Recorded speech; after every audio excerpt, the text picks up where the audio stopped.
Pay attention to that screen. All right, you're good. All right. Any other comments, discussions, corrections to the meeting minutes? All those in favor of approving the May 21st meeting minutes as sort of amended? As printed. As printed, there we go. All those in favor? Aye. Anybody opposed? Thank you. All right, that's that. And then community input is where we added Lisa.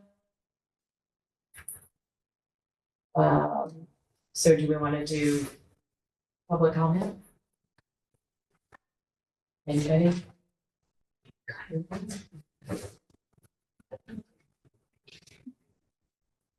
name is Charlotte. Fifth grader at Mount Holly. I learned at a great school with amazing teachers, but I recently did a project on equal pay.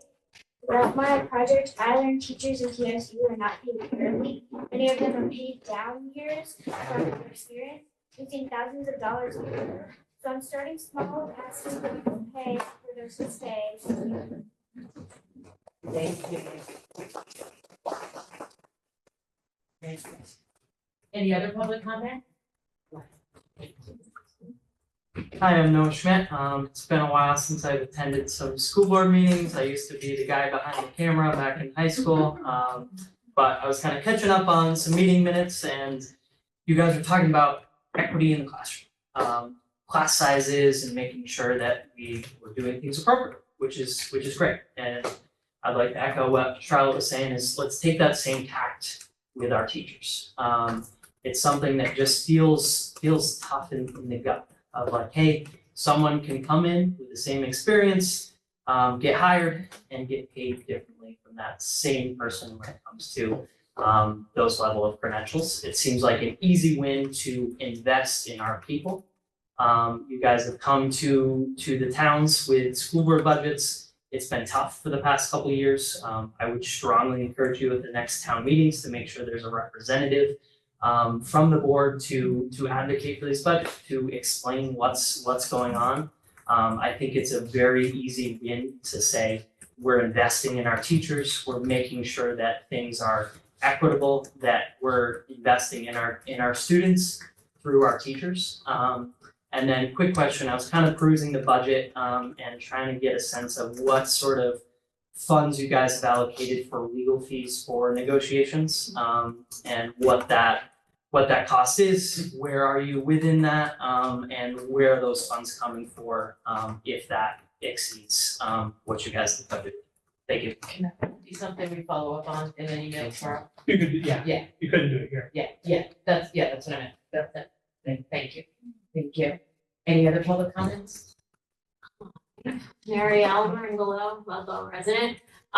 Yeah, so I came earlier to the open forum and Lane said I could talk to him about whatever I wanted to talk about. And I did mention that I was concerned about what was going on with teacher negotiations, asked where we were at this point.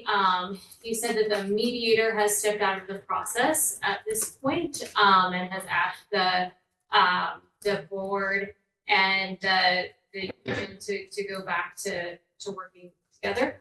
So hopefully my understanding of what he said was correct.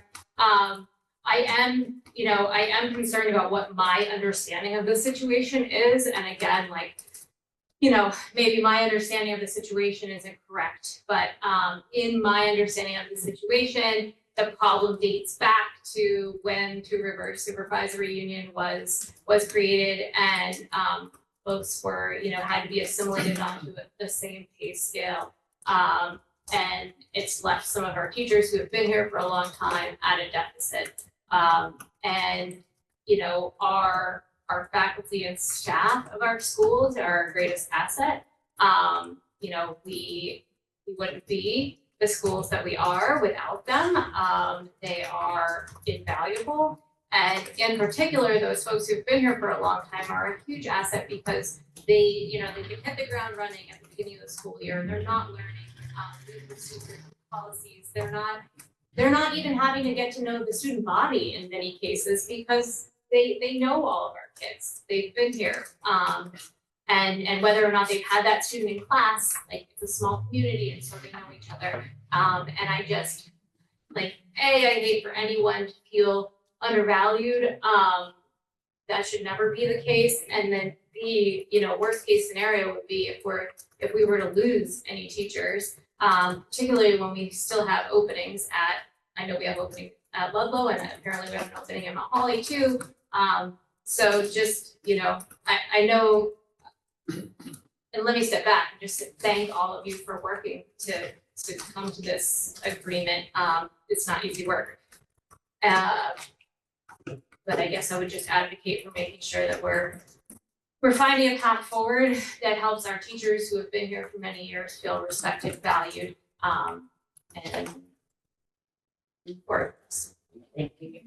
Can I add context to what you said? I'm Brett Strangel, I'm a lead negotiator. I'm a resident of Chester, but I want to add context if I can. Yes, and to what you said, the formation of Two Rivers, but there was also years that teachers didn't get a step, whether it was somehow part of the negotiation or there was years like during the 2008 financial crisis, teachers didn't feel appropriate that it was adequate to ask for a step raise. And so there was no step asked for that year because we knew the community was struggling. And so there was no step given that year. So all steps were frozen.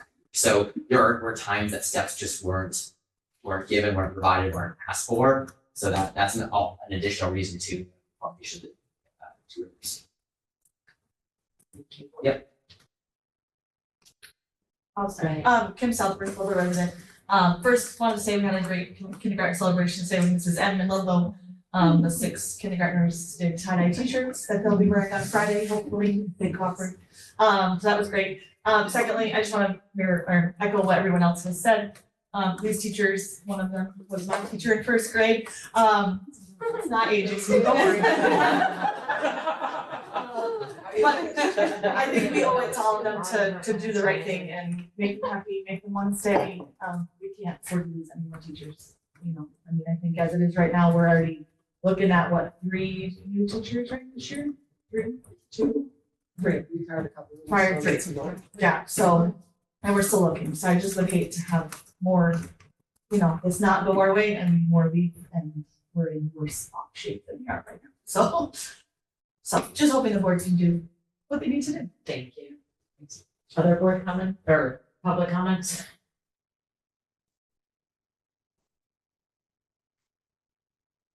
Does that mean it's my turn? Well, nobody else is speaking, on so the agenda. if you're in I that. was gonna say something, but not on this topic. Okay. So I don't know if you wanna finish with this topic. No, because I think it's public comment period and then I'm invited by the board to make a comment as the chair of this subcommittee, so yes, I think. I have just been following the news a little bit, and I know that there's a school district that is canceling their membership to the Vermont School Board Association, and also it sounds like in Chester they're going to have sort of a walk-in, sort of against or voicing their opinion on the education bill. And I was wondering if this is going to be a topic that you're talking about. What are you thinking about?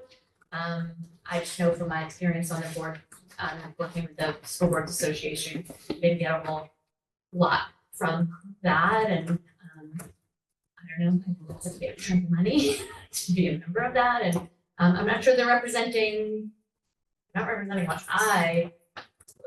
what I feel is right, but I don't know. I just didn't know if that was gonna be a conversation. I saw that there was something about the School Boards Association, but I don't know if that was what you were. I think it ties it. Okay. Other public comments? Okay. All right. Yeah.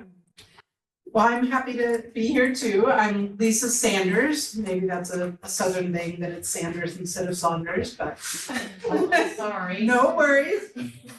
Just getting back there. Canadian in me, I don't know. And I'm here because I'm chair of the subcommittee of the board that is negotiating with the teachers union. And you have likely heard or read about or written that contract negotiations between teachers and the board have not yet reached agreement. One of the reasons the board has not responded with its own announcements is that we are still working towards and are very hopeful for productive negotiations and responsible agreements. Me personally would absolutely love to be able to share all the details, but even sharing is complicated. So both the negotiations and the mediation are confidential interactions. And so each group can share their own current views on the issues, but describing the other group's proposals or reactions might violate confidentiality. It's all kind of blurry as well, but that's one of the reasons why it's hard. And then also sharing that really direct information can also interfere with the additional negotiations that we are really hoping will be able to move ahead because those specific proposals and views may have to change. Or get to change, could be more positive than that. I think that we are all in agreement that our teachers help to make our children better. And teachers who stay are good for our children, they're good for our families, they're good for our communities. We absolutely agree that experience matters and that retaining great teachers who are invested in our communities matters. We are thrilled to see any community gathering in support of our teachers and schools. And very much want to hear what each person has to say. We completely agree that our teachers should be able to ask for what they believe is fair without being painted as self-serving and overly demanding. And that the board has been charged with considering long-term financial implications and needs to be able to do that without being characterized as cold and unsupportive. But the problem actually isn't simple. There are lots of different reasons why a specific teacher might not earn as much as a new teacher. There are probably also situations that we haven't even encountered or imagined yet. And so it is simple to say we are going to determine every teacher's salary based on exactly 2 factors. But as we're learning in a whole lot of domains, equity is rarely simple. And that we really have to embrace that complexity to get to an agreement of what fairness is. So at this point, the board is in the position that the solutions the union have put forward aren't currently workable. We're all hoping that changes, but right now, it doesn't feel workable, in part because of previous contracts indicating that equal compensation for veteran teachers and newly hired colleagues was off the table. That absolutely could have been a mistake and something that we 100% need to rectify. And the board is very much interested in having those conversations, but we do need to actually have those conversations so that we can count on the current agreement and plan for the future, which is something that the board has been charged with. I would also say that the proposed solutions aren't currently affordable. Again, I keep throwing in that currently word because I'm hoping it all changes. This year's budget has passed thanks to community support. And there are always be places where the board can look for efficiencies and reductions, but most of those are extremely small compared to the contractual obligations. So we are not accountants. I am as far from being an accountant as I could possibly be. And so digging into what those cuts in other places would need to be will take time, and it would require knowing exactly what those cuts would need to be, and then having the community help us to decide if that's really worth it. And we just haven't done that full and complete process yet. And so finally, it is really easy to think of a teacher who has had positive impacts on you, and I can say most definitely for my child. My children are better for being part of this community and better for being in these schools. It's a lot harder to allocate limited funds to provide the best education for our children, to find that right and fair compensation for our teachers, and to be accountable to our communities. So I just hope that we can take the time and energy and hard work to do all of those things and find the ways to come together. Thank you. That was probably longer than it needed to be. Thank you. Any other public comment? I just have some clarifying question. Your subcommittee of, So I was elected to the Green Mountain Board. okay, And as part of the Green Mountain Board, I was put on the TRSU board.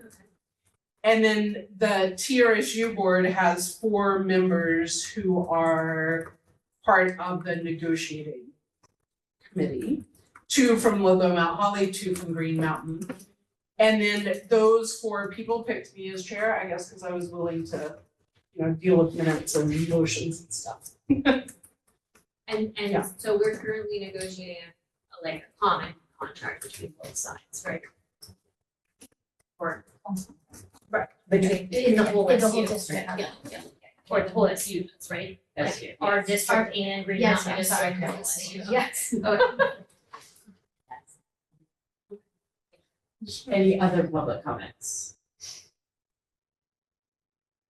All right, thank you. Administrator reports. I can start. There's a pretty extensive superintendent's report that is both in the packet here as well as in the online folder. So I'm just gonna hit some of the kind of highlights or lowlights depending upon how you look at it. And a lot of that relates back to, what's happening in the state and what's happening in the federal government in terms of support of education.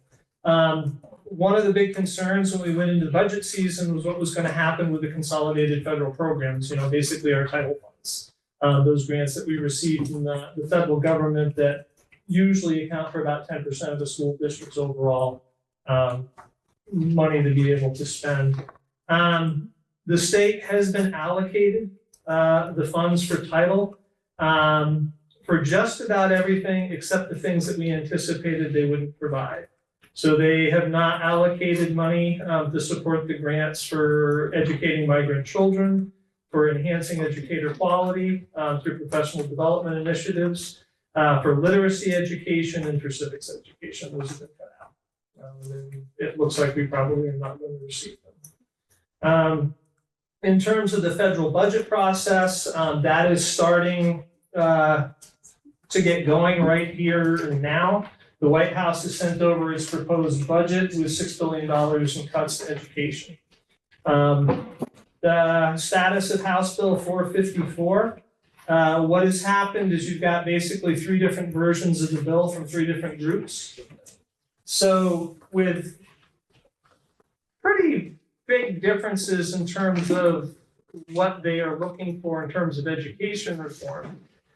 So it is sitting in conference committee right now where they are discussing the differences and trying to work out and compromise and pull the parts and pieces together into a unified bill. I think one of the concerns, and I might go through a little part of this list, one of the concerns is that the differences are just differences in magnitude. They don't really change much about the governor's initial plan. Right, instead of 5 districts, they're saying, districts, should have at least 4,000 students. So it's basically the same idea as they're just changing the parts and pieces a little bit so they're not as extreme. So I don't think there's gonna be a lot of major changes in that if and when they get it across the finish line. Some of the things that they are discussing right now is keeping technical center spending at the current levels. They did talk about funding preschool properly. Right now, we only get a portion, a fraction of the yield for each of our preschool students. Even if they're here full-time and they intend on fixing that, providing us the full 1.0 yield for each of those preschool students. They talked about the idea that there should be a special election for school board members for the newly consolidated districts in November of 2027. They are looking for a transition to the new district structure, which still hasn't been decided on, by July 1st of 2028. They are empowering an education commission to identify which, if any, things should remain in local control. They talked about elementary school closures, and the decision that they're trying to make is if districts should have a voice in the closure of their elementary schools. New district size requirements, they're mandating that new school districts maintain between 4,000 and 8,000 students. And again, this is where things stand right now. The class size standards, they've moderated a little bit. They've gone down, right? Kindergarten to grade 1, 10 students for an average class size minimum. And then, 9 to 12, 18 students is the largest. Special education costs, reducing or eliminating any increase in extraordinary special education expenses, which is disturbing. They did a sparse population definition, which doesn't make a lot of sense, so I'm not going to spend a lot of time on it. They talked about the base payment, which is the yield, it's how much schools get per student. Right, if we're gonna have equitable education in the state, then all the districts should have a minimum amount that they are receiving to provide that equitable education. It's currently, they're talking about $15,033. But the caveat is that the current negotiation piece is that they're planning on progressively reducing this amount by 80% over 7 years, reaching its final stage in 2032. And then spending limits, so if districts want to raise money above and beyond that base payment amount, it most likely will come directly from the districts, but they're going to put a cap on it, getting it down to a 6%, no more than a 6% increase by 2037. The current bill is 151 pages, and it is very unclear how much actual study has gone into what the potential impacts may be. The last piece that I'll end on, even though there's more in the report, is the policy governance work that's happening at TRSU in Green Mountain. They are in the process of reviewing the policies. One is going into the second read, one is going into the first read.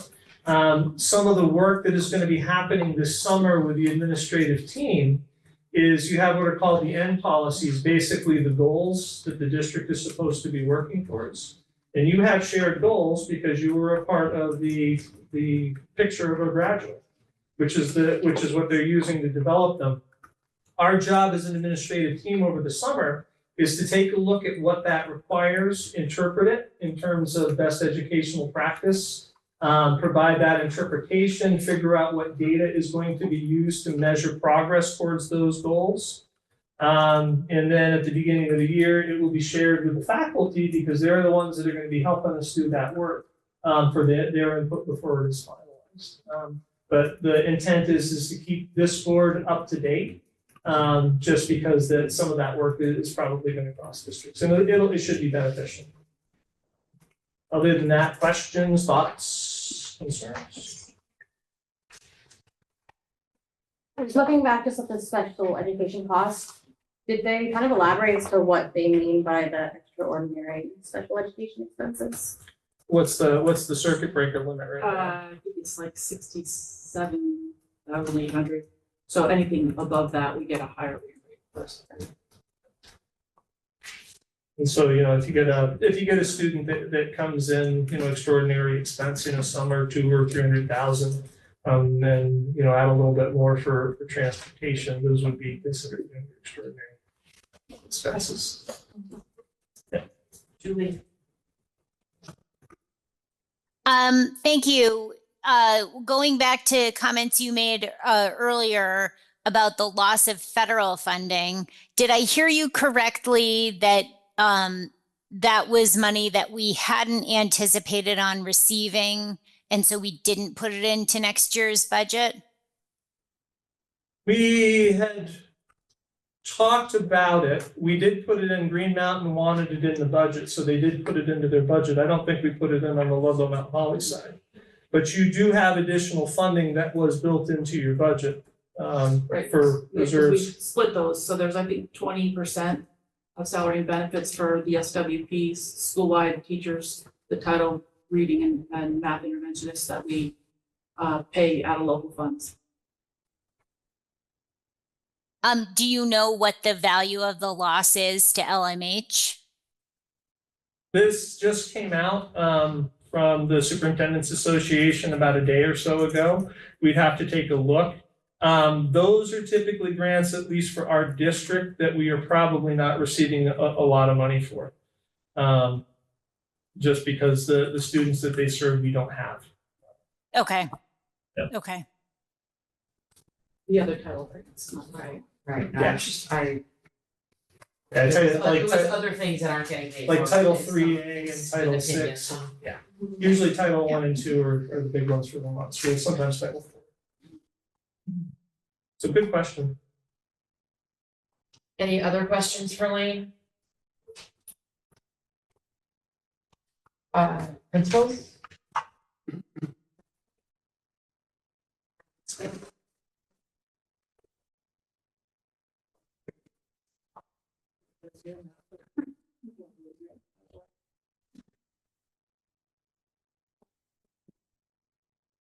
So Craig and I talked, and we are going to share some of our most recent data with you. We are also going to share the BTCAP data from last year. It was just recently unembargoed. And I have nothing to compare that to, but I do have NWEA assessment scores that we'll share with you. So here we go. So we'll look at the SIP goals, primarily the math and the ELA goal. We'll look at the data and go from there. So our reading SIP goal was to increase our proficiency level by 20 percentage points and our math proficiency by 20 percentage points.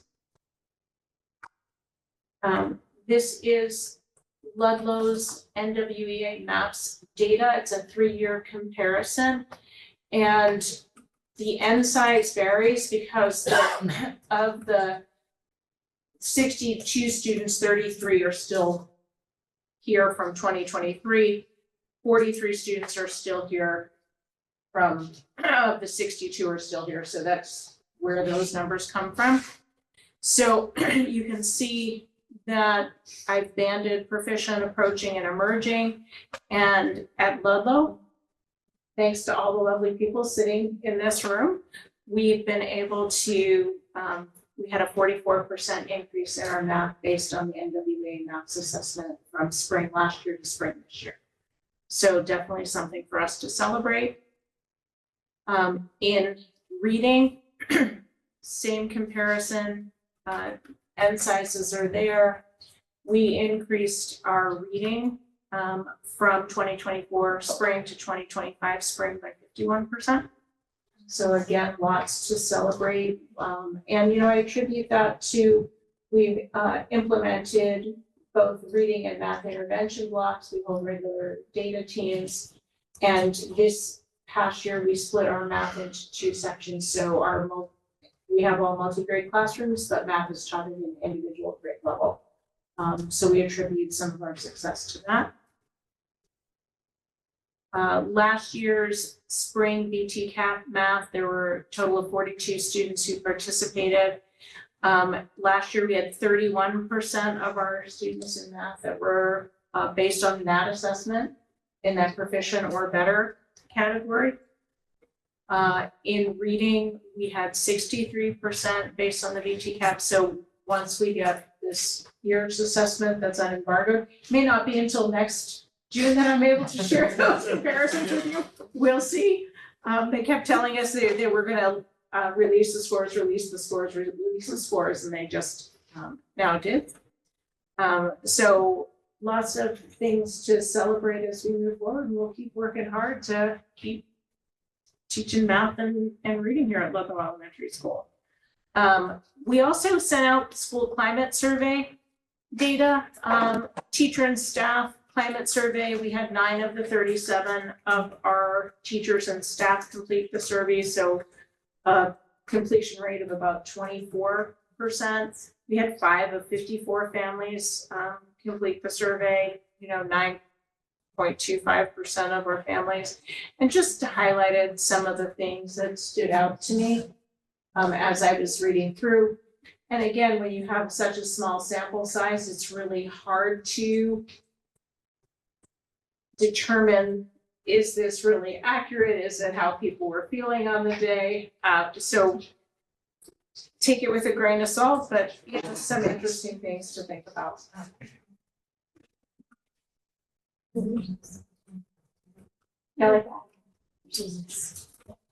This is a question and I don't know the answer and I don't want it to sound judgy. When you send it out to teachers and staff and families, obviously it's separately, do you do it near a time like parent-teacher conference or something like that where maybe if you had a like desk set up or something? Yeah, yes. They came from the district. Oh, okay. I mean, I can speak as a parent that fills the survey out. It comes out, I mean, there really isn't a reason if you're checking your email that you can't as a parent fill out the survey. I mean, I'm a GM parent and I get 25 opportunities and emails sent to me in a 2-month window. I mean, it's long. so there is really, it's coming. Yeah. And it's really frustrating actually as a teacher and as a parent that my friends and other families aren't filling them out. Do you know what I mean? Yeah, no, I know what you mean. I just looked at it and went 5 out Sure of do. 54. But we are definitely, as a GM parent, I'm definitely getting plenty of emails on the survey at nauseam, actually. The 5 are coming. I actually just said that. I said 5 families and I said, well, I know 2 of them are sitting in. I mean, I don't know what else. I think there's a lot of things. I think parents are inundated with emails all the time. I think this is universal with everything that is sent home in email. I mean, I don't know. I think we find this with report cards. We spend hours. I don't even want to tell you how many hours I spend on report cards, but those go out and people don't look at those. I mean, it's not just, it is not just, because we can see who's opening our report card. You know what I mean? So it's not just the survey. I think it's just kind of universal that people are not responding. Which is very, very, I like the discussion. That I think the common thought is that if people have, appropriate access to it, if you're not getting a lot of responses, it's usually because people are happy and satisfied.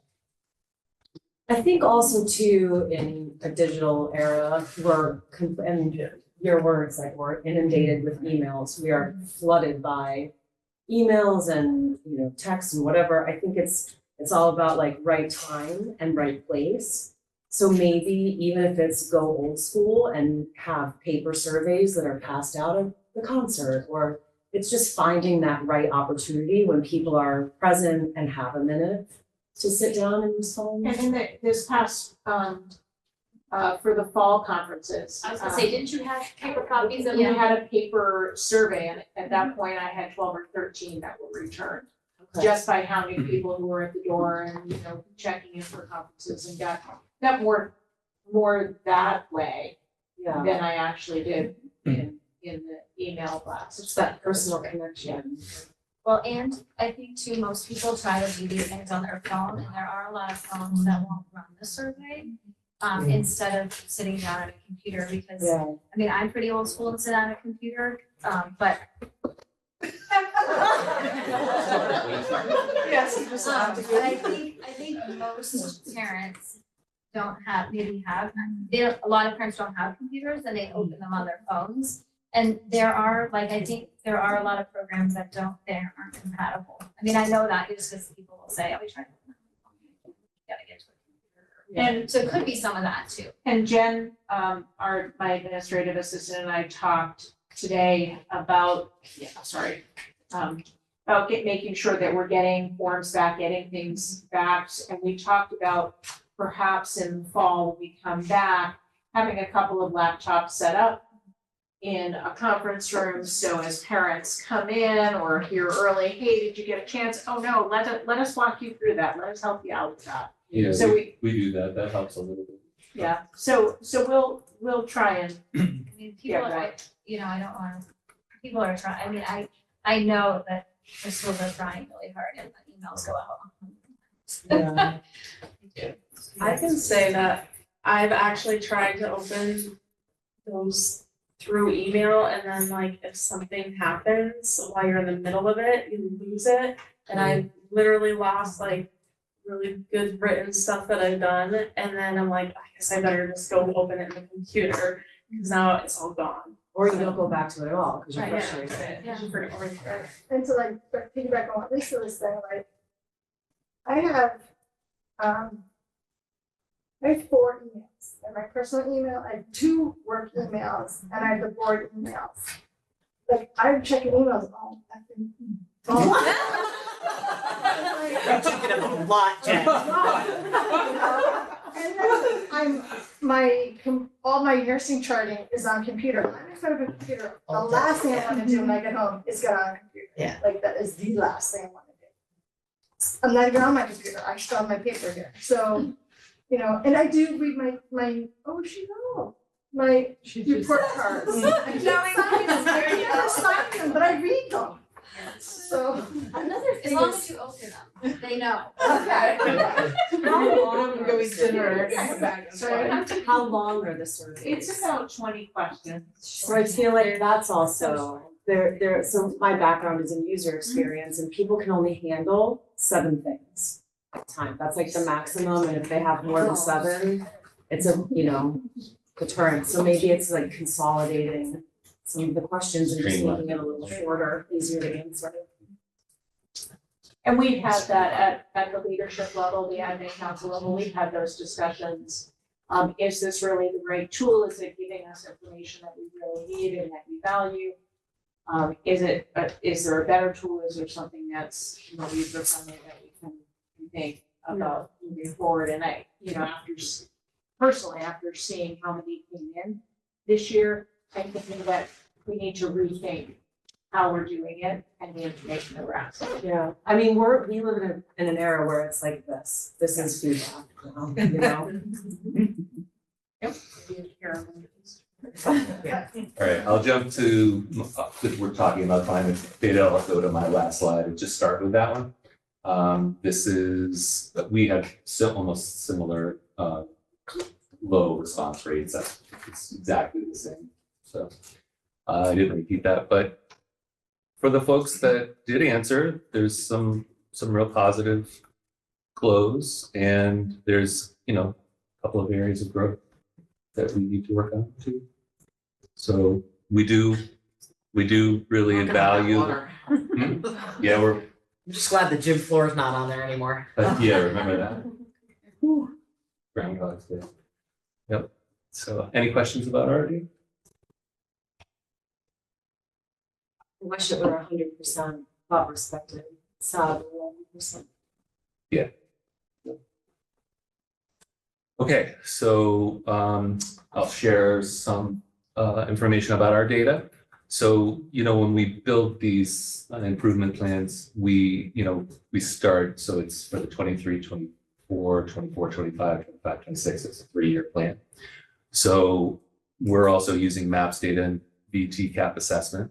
So our goal was by June of now that we would go from what was 50% proficient and above to at least 60%. And then by this time next year, we're hoping to get to 65%. That's in reading, and then the second one is in math, and similar idea. We were at 45% proficient and above, hoping to get to 60% by now and 65% by next year. Any questions like that? Okay, so this is how MAPS data is reported in the program itself. And so I like this way of presenting it. I also like the way Deb did it, but thought we'd show you two different ways. That's last year, the bottom left, 76% are meeting or exceeding, and we went up 1 point. So that was based on last year. The previous year, we were much, much lower. So we made a huge jump. And when you get into that kind of range, it's pretty hard to go up. We are still striving to go up, but that's pretty amazing. And the growth rate was still 71% because you can see kids that were in struggling areas are also making growth. So they may not be getting into the green and blue to be on grade level or above, but we're improving in those areas too. So any questions about that? Is that making sense to you guys? It does. I'm trying to, didn't we just do this a year ago this time? Yeah. And so we set a goal that was below what we were achieving. That doesn't make sense. Well, to we me. didn't have our VT cap data. Gotcha. Okay, And that's so fine. we were trying to find like a median goal. And so I'm going to show VT cap data too. It'll make a little more sense. Okay, so that is that. Reading, we went from a year ago being at 60% proficient and above to now 64%. So we're a little ahead of our SIP goal. The growth rate, we're shooting for at least 60% growth. So it's not quite in the green by 2 points. So we fell a little short there. I think, we've talked a lot about our data, what's going on, like how do you explain, such big jumps in math and modest gains in reading. And we're a couple of years into implementing a new program, and we're constantly learning more and more about it as we implement. Usually it takes 3 to 5 years to fully implement a new literacy program. And we're identifying some areas that, there's real strengths in the program. We're really happy that we adopted it, but there's also some things that we need to do to improve, how that program works. We're also learning things about the not only EL, but our foundational skills curriculum. And we've added things like Haggerty, which is all around phonological awareness, hearing sounds. That's starting in preschool and kindergarten. And until a couple of years ago, we were not doing that. That was a big hole. So that's the one example of kind of a gap that we're trying to identify and fix. Any questions about the MAPS reading data? Okay, so since I've been here a little longer than Deb, I have a couple of years of BT gap data. So you can see the math in the spring of 23 when we were creating the SIP Kelly was down at 43. So thinking we could get to 60 by now was ambitious. And same thing with the reading. We go from 56 to almost 10 points. These most recent scores, which are, again, as Ted pointed out, not that recent, but that I'm very, very proud of all of the work that all of the staff are doing to get to 71% proficiency is a very, very high bar. And we're hoping to do that across the board with all measures. It's kind of funny. I can't really explain why the MAPS is so high for math even a year ago. And then it doesn't look very good. 57% is not. But, they're different measures and they measure different things. We were actually doing some professional development about that today. Do the assessments, how well do they align with the standards that we're teaching? Some misalignment there. You have to remember too that the spring of 23 was the first year the BTCAP assessment was given. That was a And, real um, anyone who was administering the assessment in that year found that they were building the airplane as they were trying to fly it. And there were lots of glitches and things that happened, so who knows whether the scores are valid based on it just being a pilot year that first year. It's the same test. We always call it Cognia, but and Yeah. my students that year called it Bologna. May or may not say a lot. I think when your kids can do what is on the tests, it's pretty clear evidence that they have strong skills. It's not always true the other way around. And Sometimes kids rush through it or don't do their best. And this year, I have to say, I was blown away with how seriously our students took it and how hard they worked. When I was looking at the time spent, they say it should take students between 60 and 90 minutes to complete each of the sessions. We had kids who were thoughtfully working for 2.5 hours on a session. And that's how seriously they took it. And that's like, they wanted to be really proud of their work. So I'm hoping that will be reflected when we get those scores back. Do they get to see their individual scores? Yeah. It gives them a number, but it doesn't tell them anything at the end of the Oh, BTCAP. Yeah. while they're taking BTCAP, No, no, you don't get but them. But they see them at some point. yeah, I think we both are teachers and we both conference with kids and really before they're going to take an assessment, we're helping them to recollect where they were and they're setting goals.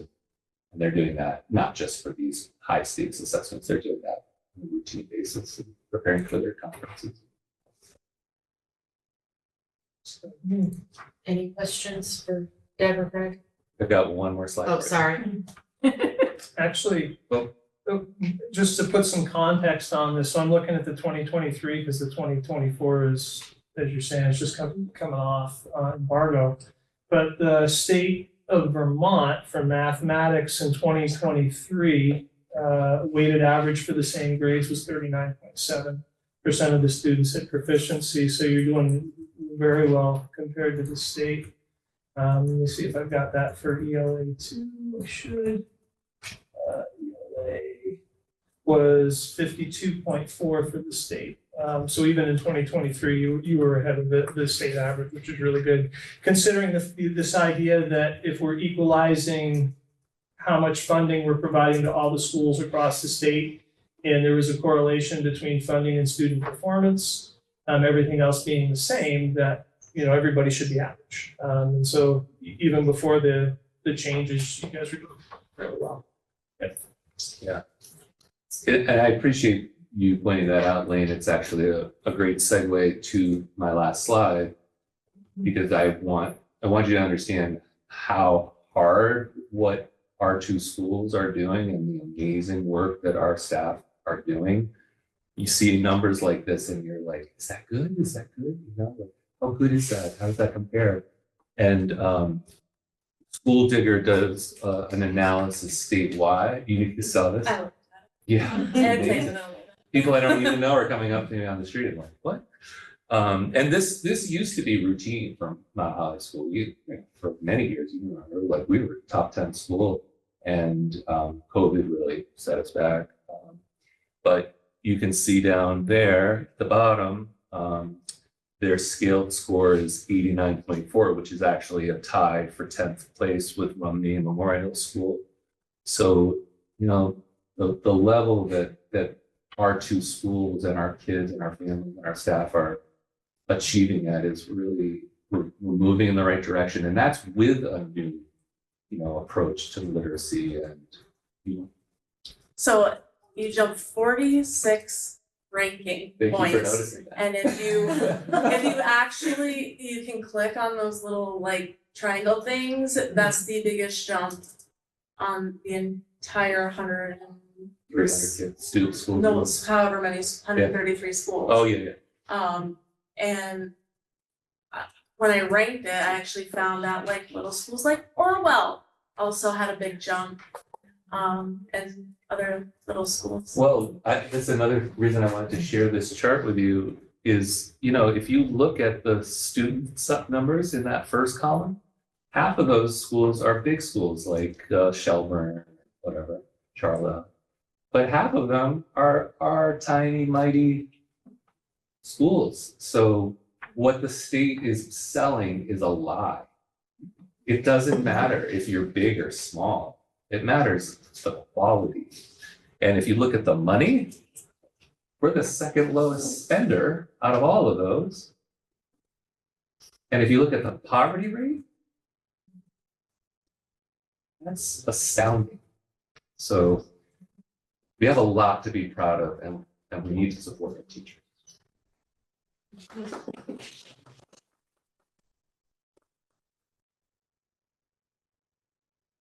Thank you. Any other questions or comments?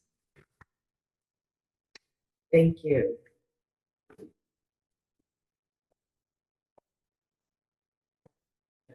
I can do it. It's a really long week, I'm sorry.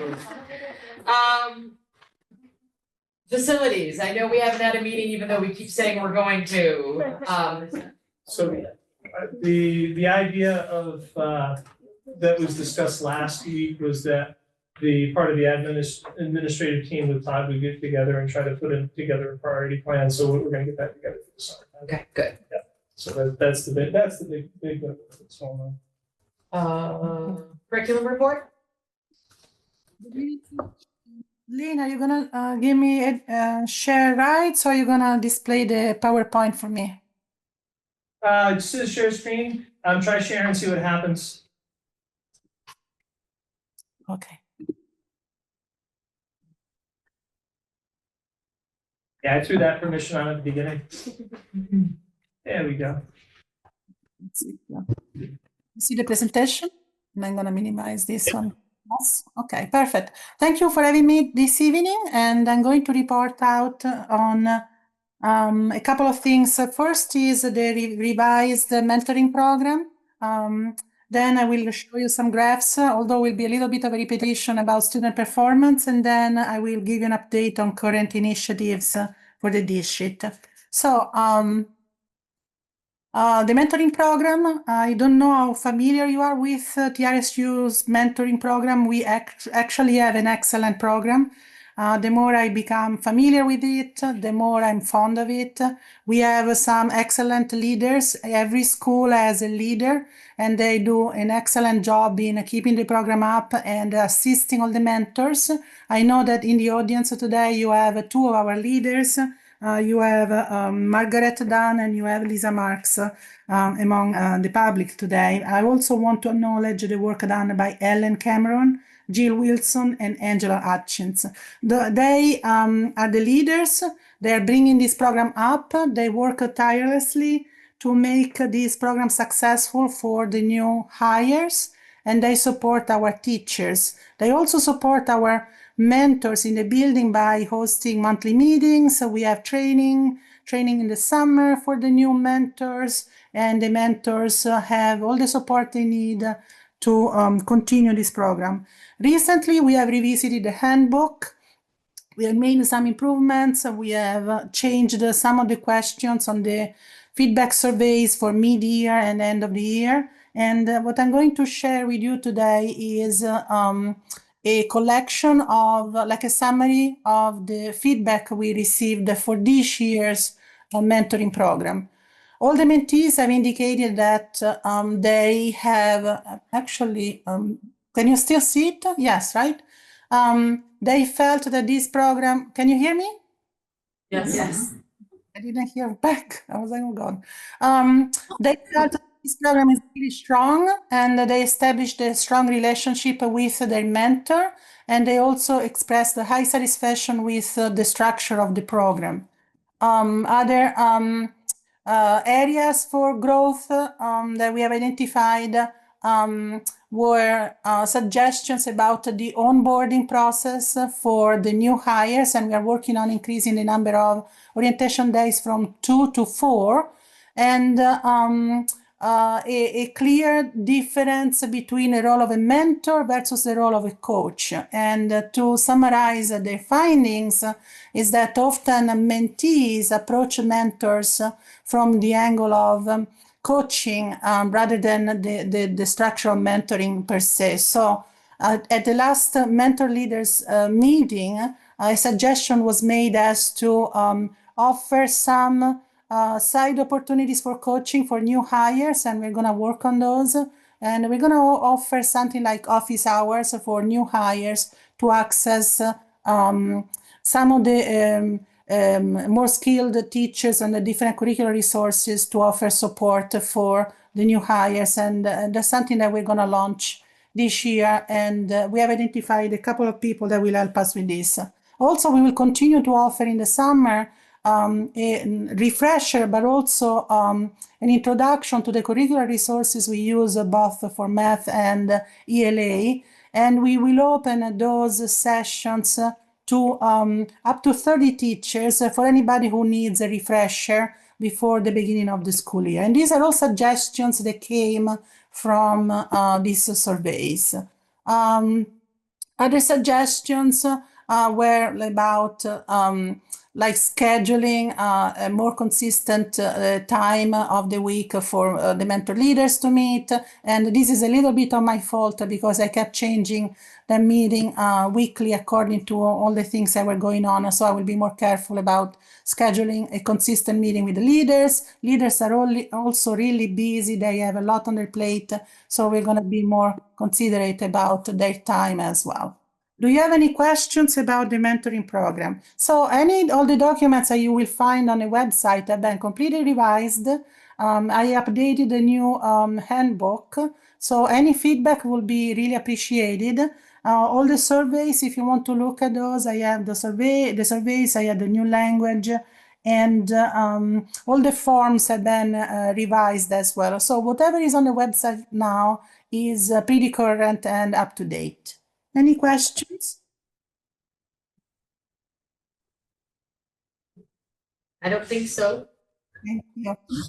I'm going to show you some of the graphs, comparisons across the district. You have seen some of this in a more detailed way at the school level for Ludlow and Mount Holly. I'm going to give you the vision, the overview of the district and the district performance. So if I look at the DBLs, if you just visually look at the increased amount of areas here on the green and blue, which is achieving proficiency and exceeding, you can see it from the fall assessment to the spring assessment, the net increase of the proficiency, and then yellow is... We lost you. Sorry?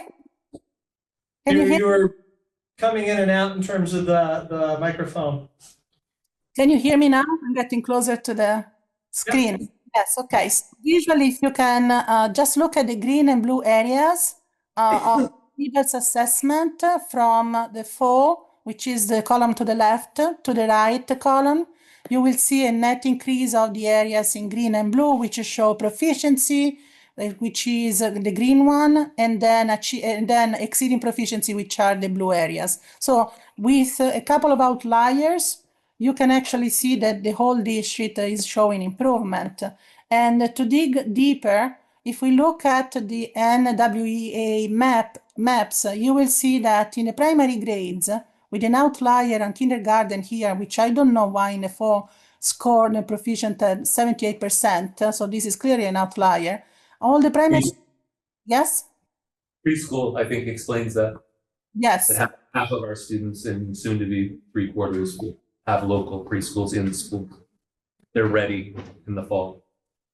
And so you will see a net improvement on the grades first, second, and third, and not quite as much for the fourth, fifth, and sixth graders. I would attribute this improvement to the work we have been doing on the science of reading with the STEM Center, because we have been offering early literacy training through the STEM Center to the teachers and the interventionists in the primary grades. So you can clearly see that that's working, and we will need to be more consistent and offer this same training to the upper grades Overall, the district is showing a modest but an improvement.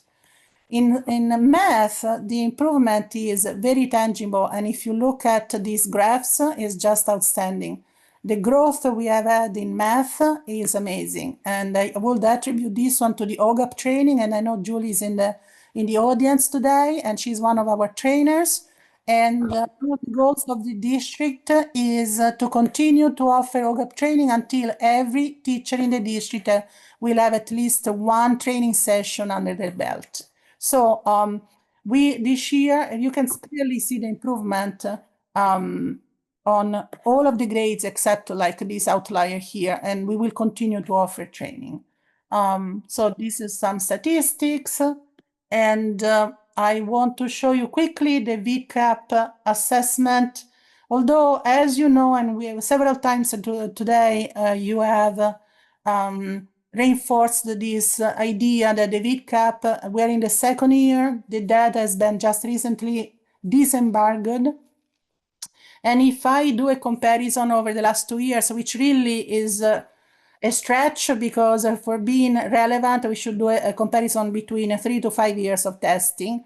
Some of the tests of the 2023 assessments haven't been disclosed. If you look at the website on the state website, there's no numerical value for 2023 for grades 7, 8, and 9 for ELA. And this was because back in the days when they finally disembargoed those data, there were a lot of errors. So the state chose not to disclose those performances. So I can't really give you a comparison for those grades because literally we only have the data from this year, and this is what I displayed for you. And then I have the same for math. And again, there is no comparison with the state because for the 2023 because no data was released. So in next year and the year after that, we will be able to do a real analysis over the 3-year span for assessment for the VCAP. And this is for science. And this is the graph showing the comparison between 2023 and 2024 with improvement, although some areas are still, some grades are still like a 40% proficiency, and we want to see a higher level of proficiency. But as you know, at the high school level, when you start hitting like 8th grade and 11th, the choice of electives really plays a major role in their proficiency. Do you have any questions before I introduce or actually review some of the current initiatives?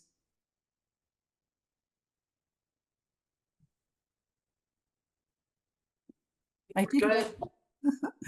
Okay, so current initiatives. We continue to work with Audrey Richardson, who will be our coach, to implement and refine our MT and MLSS system.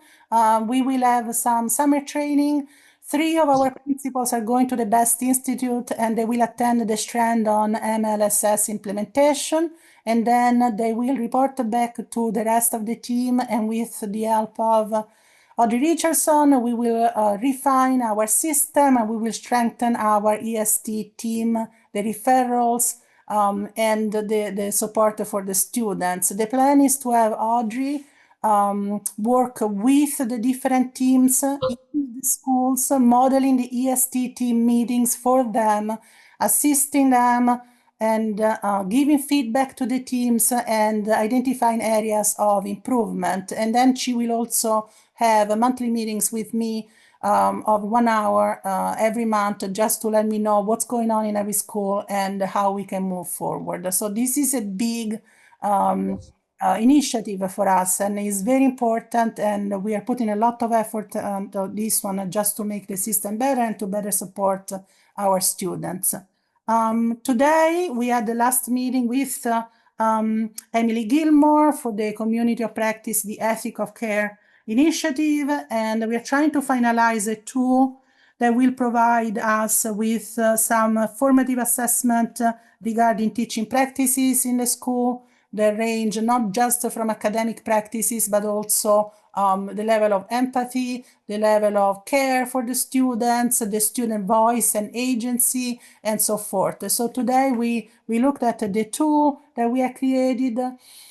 We had some feedback at the last session. Today we brainstormed on what should be on this tool and what the tool should be like, and how to use it, and how to present the data to the faculty, and how to embrace this kind of feedback and look at our teaching practices. So Emily will put together all the feedback we provided her with today, and within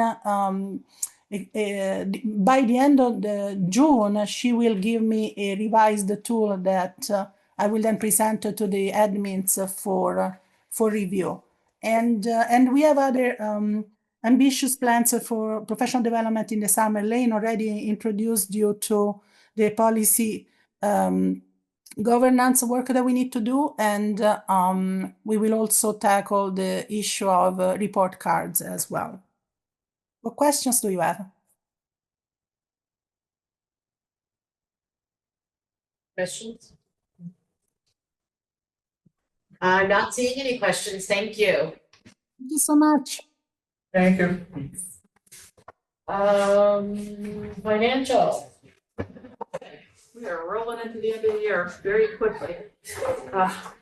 So you have Lane, is that other link to the financials still active, or does the public have access to the folder that we created for the board? That folder for the board is just for, So I need to find a way to show the financials publicly. okay. We'll have to work on that.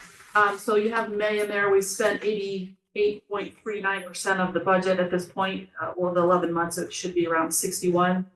I like to see it a little lower than higher. As we roll into the end of the year, we have the biggest expense we have left this summer paid for teachers. Our biggest line that's overspent is the allowable tuition that we had to pay.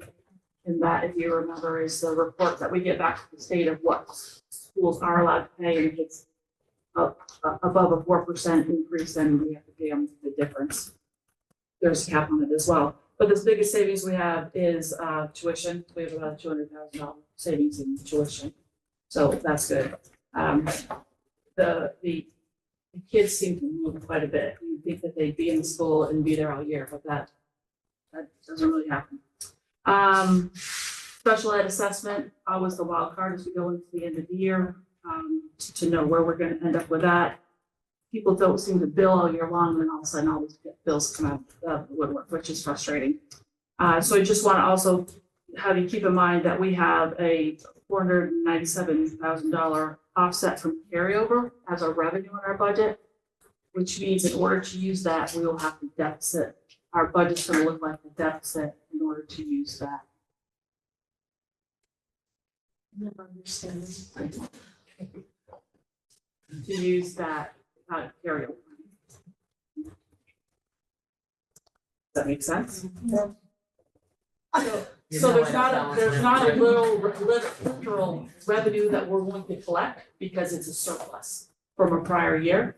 So in order to use that prior year money, we balance our budget by putting it in a line, but we don't have to collect that money because it's in our bank account. But in order to show on our financial that we're going to use it, we have to have more expenses than we do revenue, because I'm not moving that money I'm literally. sure that's easy to do, to show that we have more expenses than revenue. Well, that's the easy part, explaining it to everybody, it's the hard part. But the reality is it means we'll have money for the next year If we in don't use reserves if we don't use it before. So likely, because we counted on using about $500,000 of that, we will show a deficit in June. Can I ask a question that may not be exactly right, but I need it in simple I'm terms? trying to think of a coupon. Right, yeah, I know, you know that's where I'm headed. Are we spending old money first so that we can then save new money? Is that what you're No. saying? Okay, Well, it that's what doesn't it work sounds that like to way. me. It works, we're gonna. Well, yes, you could look at it that way. Okay. Like we have to Like So we, we like have- restocking the shelves, we have to use the old stuff first to put the new stuff out, that's what I'm feeling like. You could look at it that way. Okay. You get to the same answer either way you look at it. Right, we just have to spend the deficit first, otherwise we lose it. Not the deficit, that's the wrong word. I think- So we have a prior year surplus. Right, and we have to spend that first. So in order to use that down, we're gonna end up looking like we have a deficit in this year. And then it will net out, and that will be the balance that we have as a surplus or a deficit for the current year. Right. So is this maybe a simple way to say it? So we've got some money in our savings account, but in order to tap into that, we have to show that our checking account is empty. There you go. Alright, thanks for the coupon. Charlotte, are there specific like areas where that money has to go to? No, it's just in the general fund budget, so it reduces the amount we would have to spend. Collect on taxes. Good and bad, because once we don't have it anymore, we have to collect more on taxes, which makes our tax rate go up. That's the one. That's the coupon. Can you just repeat, because I had to step out really quick? You said our biggest expense was, The line that's over budget, that we didn't budget for, is the allowable tuition costs that we have to pay to the districts of the students that we pay tuition for based on the report that we get from the state. so that is like our 7th through 12th graders who are Yes. going to Long Trail and Woodstock. So that would be public schools. Okay. So we have to do a statistical report in August, and the state takes that and they manipulate the data, and then they divide it by the number of students we have and come up with a rate of tuition that we're allowed to charge, or that school is allowed to charge. They bill me in the meantime, because they haven't announced tuition. We pay that amount of money, and so now I get to compare that to what the state says they're allowed to charge. Gotcha. And there's a 4% differential that they don't do anything with it. And, I believe there's a cap on that too. And then we have to pay the difference, or we can ask them for it back because they overcharged us. Okay. I'm wondering if we're, and this is maybe later in the conversation, but if we're gonna start talking about creative ways to look at the budget, is this an area that we can look at? I know in the past, it's been mentioned that perhaps we don't have unlimited options for kids when they leave Mount Holly or Ludlow, that we can say you can choose one of 2 or one of 3 schools to go to, because there are some that are very expensive. I think Woodstock was one that was outrageously expensive.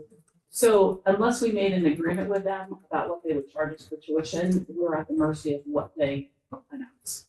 Springfield, for example, went up significantly, and we had the option when we calculate our tuition, whether or not we include any capital improvements that we do at school. Springfield just did a huge renovation, and their tuition. I always have Springfield Journal on one of them. Their tuition jumped, I think it was like 22 and it went to like 26. So, but I'm saying if we say from our district, I know we have no control over what they're charging, but if we say you can't choose that, if your kids want to go to Springfield or to Woodstock or to one of these schools that's more than 25,000 a year, whatever that number is, that we're not gonna pay for that. Can we say that? I don't know how that would work, because we have when we merged and did Act 46 and all of that stuff, we have a set of guidelines and bylaws and all sorts of things, and we would have to go back and revisit that. We built those with the idea that people would have choice. Unlimited. Yeah. Literally, like, is that word And I in think there? that's I why believe it is, Okay. yes. I think if you had restricted it back then. Yes, you would have to go back, I think, and redo the bylaws out of the part of that. I don't Yeah. think anybody Yeah. has to do that. Yes. Okay. Yeah. Okay. All right, just curious. Thinking about ways to save money. If we were one district, our students would be required to go to Mount Holly and Ludlow. If we were one district, because that's the way the law is. That's a really long commute for me, so it's not. Well, they're Which is why we required limit to on go. To this high school To within middle our school. district. Well, you can do school choice. There's limited school choice, No, there's high school right? choice. That's what I mean, for middle school they. There is, but they would have to do it through that agreement. Right. Additionally, So, well, wait a minute, so since we're on that topic though, because that's always seems to keep coming back. Not here in middle school, I'm sorry, I'm speaking in the cat.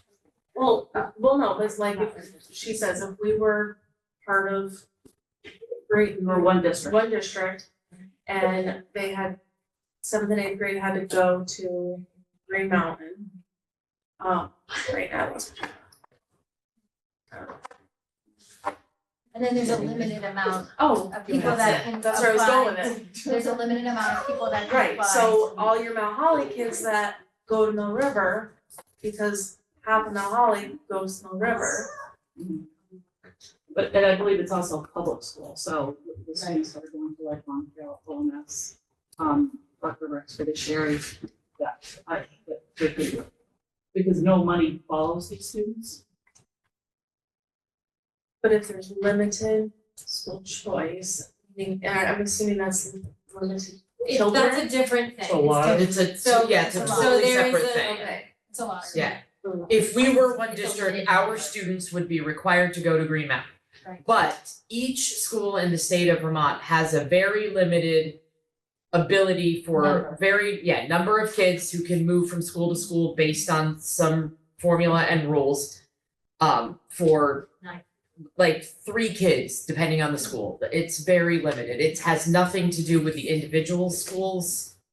Like So we what I'm have, saying though is that you have, just in seventh grade alone, you have 4 students from Ludlow that go to Mill River, and there's a ton of Mount Holly kids that go to Mill River. If the limit is 3, what happens to the other kids? If we Or go to right. school. So I Well, don't no, they can't go out. And that would, Because that's they only allow if we somebody were to one come in district. and somebody to go out, whatever that's. Yeah, you guys are supposed to vote on that like every January. right, that's the, yeah.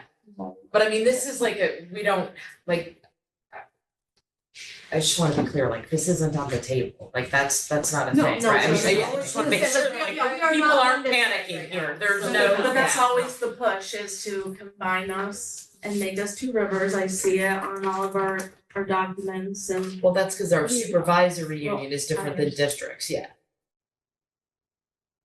I know you know that, but if that's like the scare in the world, It's the scare. yeah, It's yeah. what they're pushing for.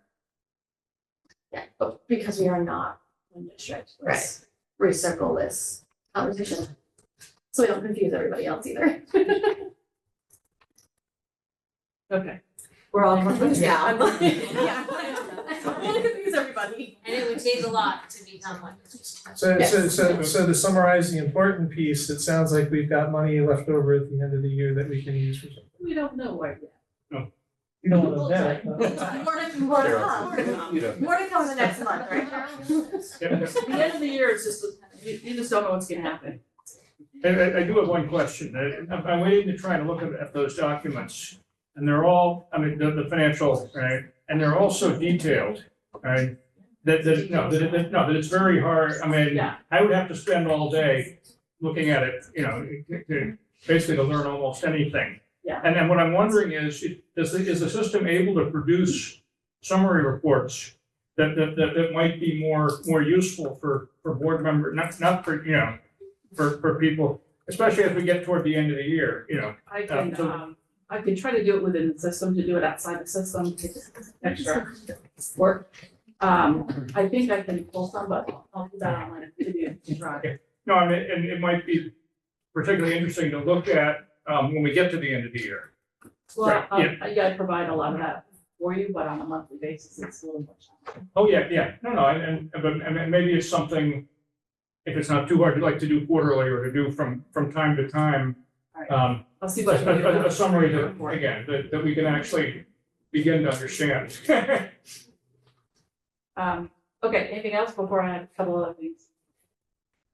The new HR person, Abby, started on the 27th, and we have thrown her into the deep end of the pool, but she's fabulous. She's learning a lot quickly, because she has to. This is just such a busy time with people leaving, new people coming in, and we are implementing a new software called Red Rover that the rumor is out there, and yes, it's true.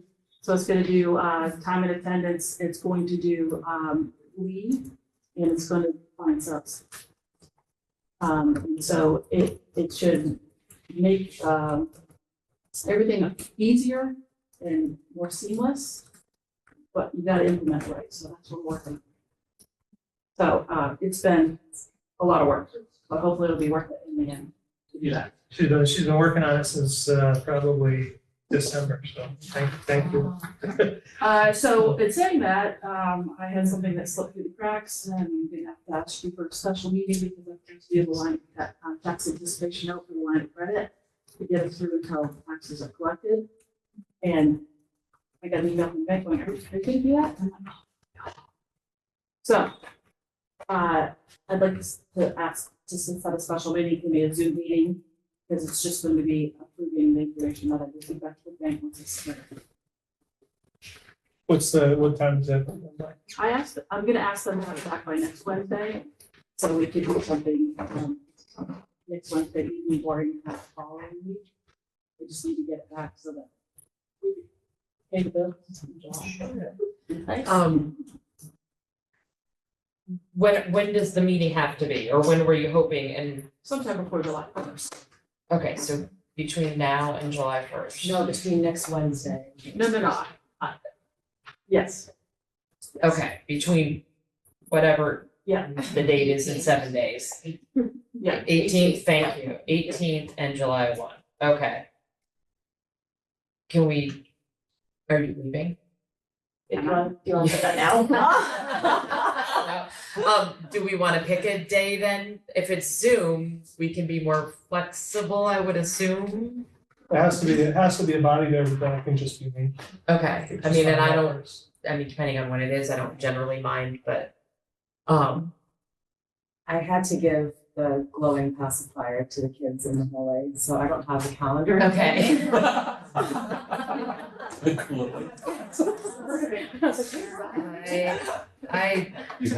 I have no brain until the 18th. If we can make it after that, that would be awesome, which I think is. The 19th is Green Mountain, but we could potentially do something prior to that unless there's. It shouldn't take long, right? No. But then So could you be there's there a to, quorum tomorrow night for TRSU. It's the big thing, I think we should have a quorum, so we don't have to do that meeting. Well, you can't move to the next night, because that's Green Mountain. but we would need Lane to set up the Zoom part of that, cause I don't know how to use your smart TVs, cause they're different than my smart TV. So do we wanna shoot for Wednesday next week? Can we keep, 18th or the 25th. can we do it the 25th? I work on the 18th. I work the 25th. Keep it on Wednesdays. Do the 25th, and then everything would be in place. But everything should be back. 25th works for me. Tomorrow. Depends on the time, I'm speaking at a panel on the 25th, but I think it's done by 4:30. Oh, yeah, well. Yeah, let's do 6 on the 25th. I can't make the 26th, but do you have a quorum without me? No, it would be the 25th at 6. Can you do that? Yeah, sorry, I misspoke. The 25th is out for me. Do you Okay. do you need me? I can't be at work. Okay. 25th. So we Yeah, you need need five five, people for the right? quorum. I can be there. I should be okay. I should. Were you a yes, Jamie? We That's so we good. just had 5. We were just- yeah, So we fine. have to make sure we can do it and not forget. You That's got the- everybody's phone number in case we gotta call somebody and say, can you? I think we have most of them. Jen, would you be available via phone if we had to do a yay or What time nay? do you start? So it's at 6, so my shift ends at 7. So I might be able to, depending on what's going on in the unit. Should be quick. Could folks do like 8? Or 15, 20 minutes? If it's Zoom. Yeah. Or is it even 7? Or 7:30. 7:30. What's better for you, Jim? Yeah, I could do like, do like 7. Yeah. If it's a quick Zoom. All right, so I could be too late for you to stay lane, or like. And I do Gotta 4 work nights a anyway. week that way, usually. Used to it. So the 25th at 7:30, and most everybody will do a Zoom option. Yeah. I won't be in town, so as long as somebody's here to do the physical part, and none of the board needs to be here, just you, right? You just need Okay. one body and it'll be me. Okay. We either get into the building. Yeah, this, if it's this building, I got a key, so are we okay with, actually, it doesn't really matter, we'll do it from this Okay. location. Okay. We got Thank you, Gracie. Alright. Thank you better. Good help. I couldn't believe it once I got the. It's just that been so busy.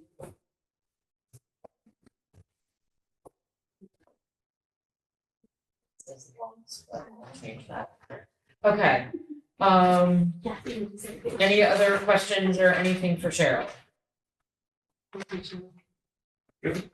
Alright, old business, it says subcommittees, I think that means all of our little committees. Which, I don't think anything, I mean, we've had the update from bargaining, we've had probably no other meetings at this point. One question, we sometimes have had a challenge getting a quorum for our support staff bargaining. And we're wondering whether we could appoint an alternate, so that if we do have a problem, somebody else could join us. Well, I'm the alternate, right? If you need, the quorum is 2 people, right? No, but you're a member. No, I think I'm an alternate. It just doesn't make come to the meeting or again. Okay, oh, I thought you were a member. Okay, I think the quorum is 2 people and I'm the alternate. But I might be wrong.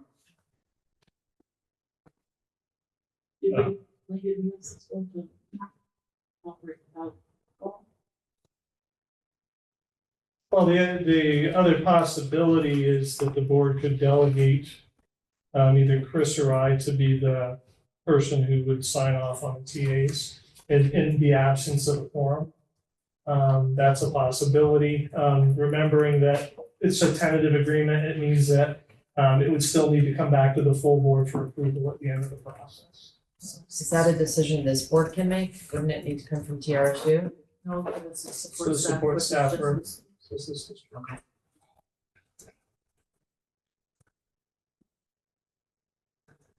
I mean, I guess at least once we went ahead without a quorum and had an informal discussion. I guess this was how is that the right description of what I mean, so we went ahead. You know, It's a better look at it. Right. I know right before the meeting, I asked Lane if there was like a sort of district calendar so we can be a bit more on top of, so that we don't have conflicts like concerts and graduations on board member or board meeting nights. That would be wonderful. And that would be helpful and probably with this too. I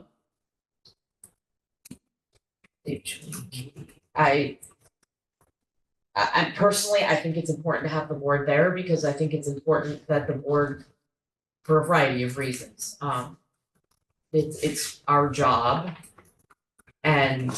But I also appreciate that we need to go forward sometimes. I don't know. Julie. Sorry, Julie. Can we appoint a second alternate from the board? Just because I agree, I'm on that committee and scheduling has been difficult. And people are busy in the district, lots going on in the district, and it would be good to have. So if it is the case that Dave and I are the permanent members and that Katie's an alternate, can we select a second alternate just for like another opportunity to run a meeting if we can't get 2 from that group of 3?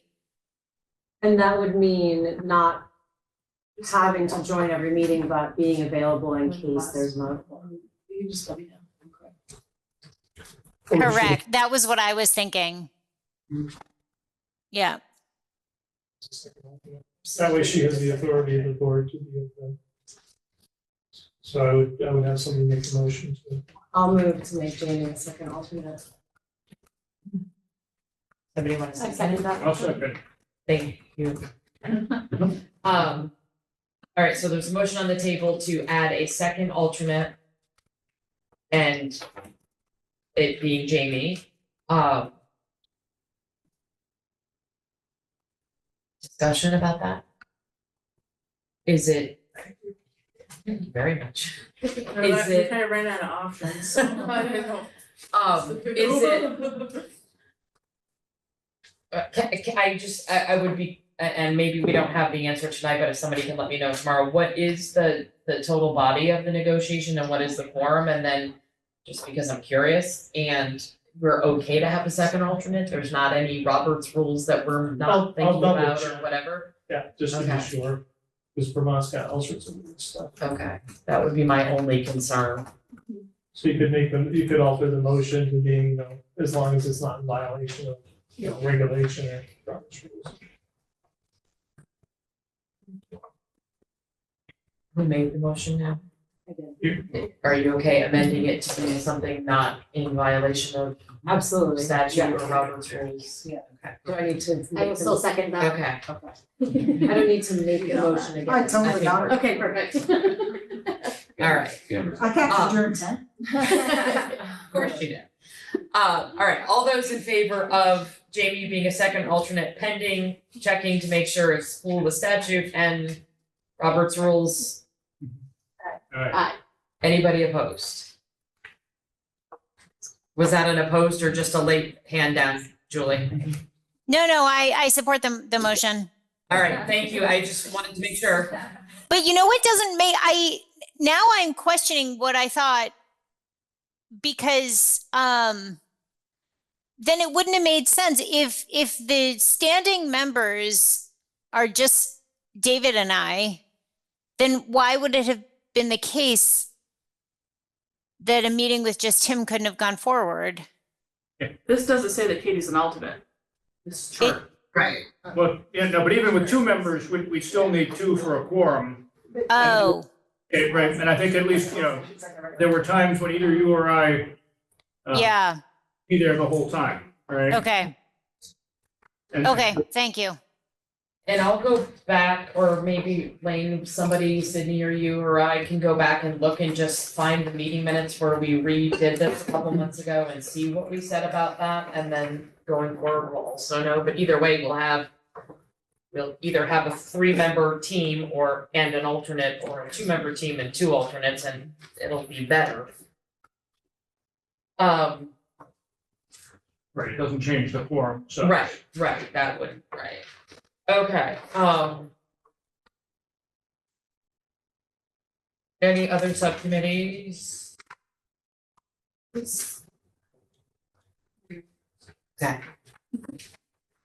I don't know if this falls This is under. where you wanted to That's talk what I about was gonna the. say. Yes, This is where we added you, right? Okay, so I just wanted to, and I don't know if this is part of like, am I allowed to talk about this as a board member, or do I need to talk about this as public? But I guess I just wanted to bring to the table a discussion about the need for a teacher. I believe it's the 6th grade teacher at Mount Holly School. That position is open, correct? And so we have someone who is in a position currently as a long-term sub, but I don't think has been offered that position as a long-term sub for the upcoming school year. And so there's some uncertainty there for the teacher, and then there's uncertainty also for parents, not knowing that there's a teacher in place for their kids, who are just gonna start 6th grade in a couple months. Wondering if we can discuss offering a deal that's contingent on, maybe we have this position, offer a position as a long-term sub contingent on us not finding somebody in time. I just don't want it to get to the end of the summer and everyone's still not sure who's gonna be teaching, and then maybe this person that we're all kind of counting on is no longer available. I think the concern is that the person is not credentialed. Long-term sub is good for 30 days. And so, it's one thing if we can get the credentials, but I don't think it's possible at this point in time. So the piece that Craig and I had talked about the other day was, keeping it posted, through the beginning of August, and then in August, if there's nothing there, then we can try to go back to the old arrangement and check in with the state and make sure it's copacetic with them. Kind of where we're at. But I'm saying it seems like a roll of the dice to wait until August to kind of. But federal law requires a highly qualified individual within that position, which means a bachelor's degree in passing praxis or licensure for the most part. Okay. And there's no way to offer that. You said the long-term sub can be 30 days. We can't just do 30 days. So the loophole with the long-term sub is that it can go for 30 consecutive days. And then at that point in time, you need to have somebody who's qualified. But the loophole is if you have the person take a day off and that 30-day period resets. Or just have somebody else come in and be a sub for one day and then it resets. Yeah. But there's an obligation on us to try to find properly certified. And no disrespect whatsoever, because the work was exceptional. So there's no disrespect in that. It's more the regulation piece of it. So I have a question about that. If the person isn't qualified, are we supporting them to become qualified? Like, You've been working towards your degree. yeah, a little I was bit. A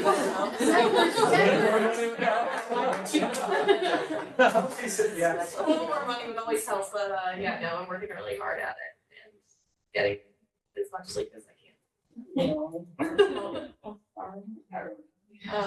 I hesitate to put a timeline on things while I'm also teaching full-time for the first time. So I don't wanna overpromise, underdeliver. I'm hoping within 2 years. But it also, my pace dramatically slowed when I started teaching. Yeah. Because there was a lot of other work to do, and my students are my first priority always. I'm happy to do it. A reminder not to let good people go. Yeah. What's that? I said a reminder not to let good people go. Yeah, it's so And young difficult. people with good ideas, coming in and sharing what they know with not older. More experience. Yeah. And this It's important, it's important, so. I said earlier when we were talking about the surveys, my background is in user experience, and part of that is an exercise in writing user stories. So it's like, as a blank, I need blank. And so as a parent, I need certainty that there's gonna be a teacher in the fall for my class. And then as a teacher, I need certainty that I have a job in the fall. And it feels cruel. I mean, I know that there's I know that there's laws that we need to, to abide by, but it feels cruel to kind of like dangle all of that uncertainty.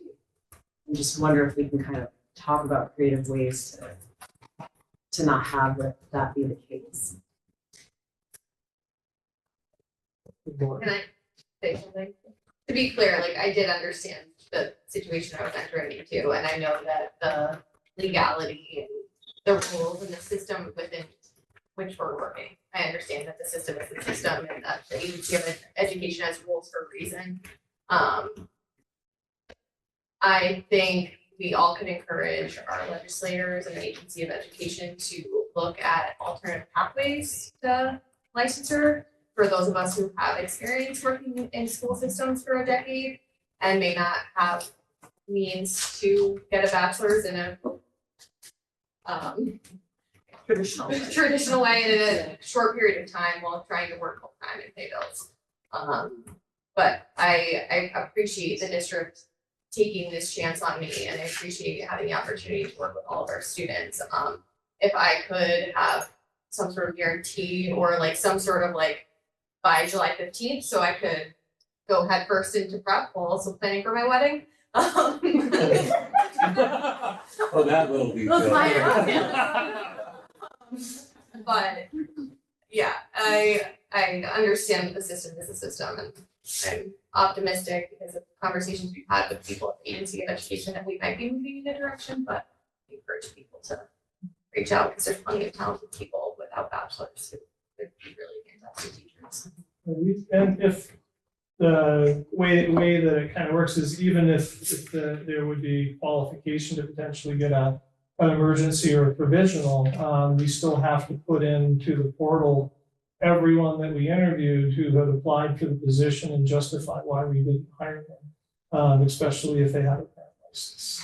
So it's a pretty detailed system that we I can also say, as a person who has taught for 30 years and all she wanted to do was switch her license, it's been miserable. The AOE does not make it easy, and they are, I am less than a month away from, I don't know if I have a job or not next year too, and it has nothing to do with my district, I'm fully on the AOE, and so I feel it's awful what they do to people, and I don't think I'm the only one that people in this room know about, so.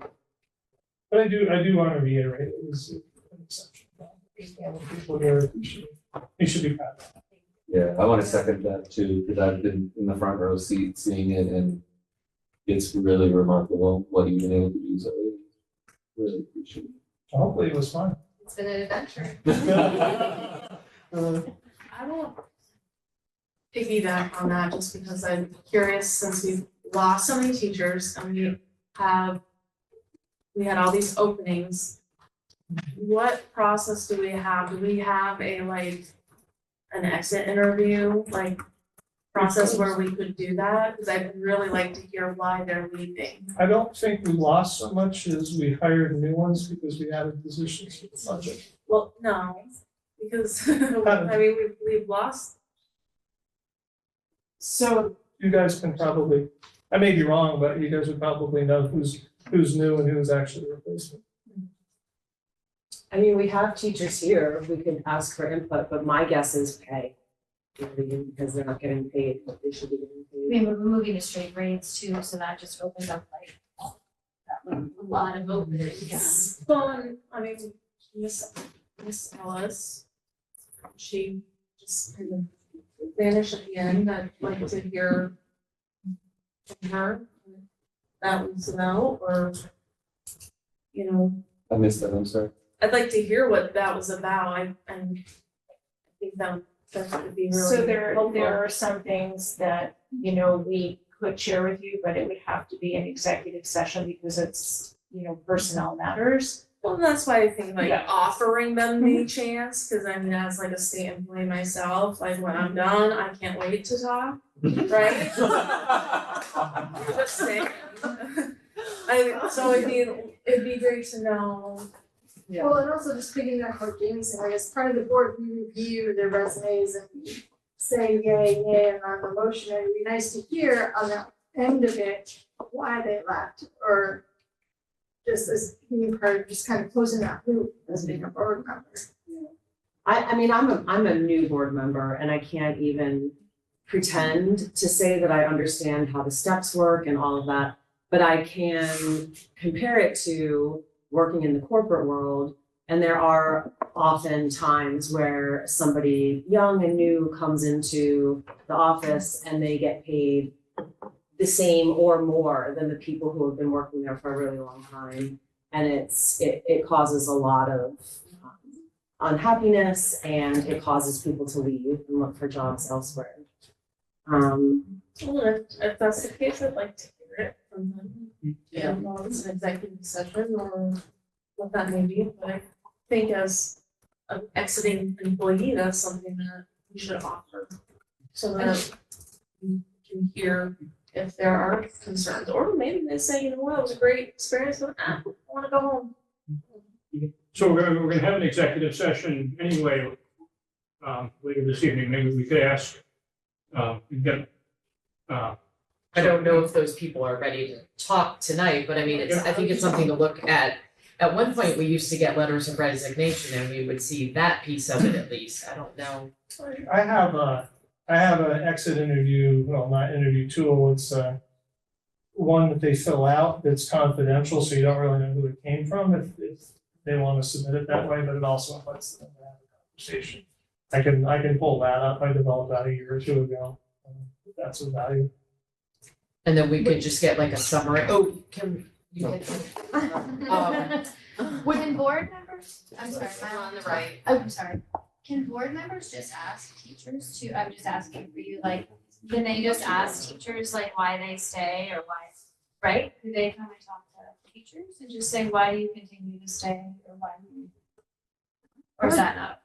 I don't know. Could do it as like a, as not a board member, but as a parent. You can't help though, because like you still get that knowledge and it's like that bias in your head, right? But you also gotta balance context, because there's always two sides to stories.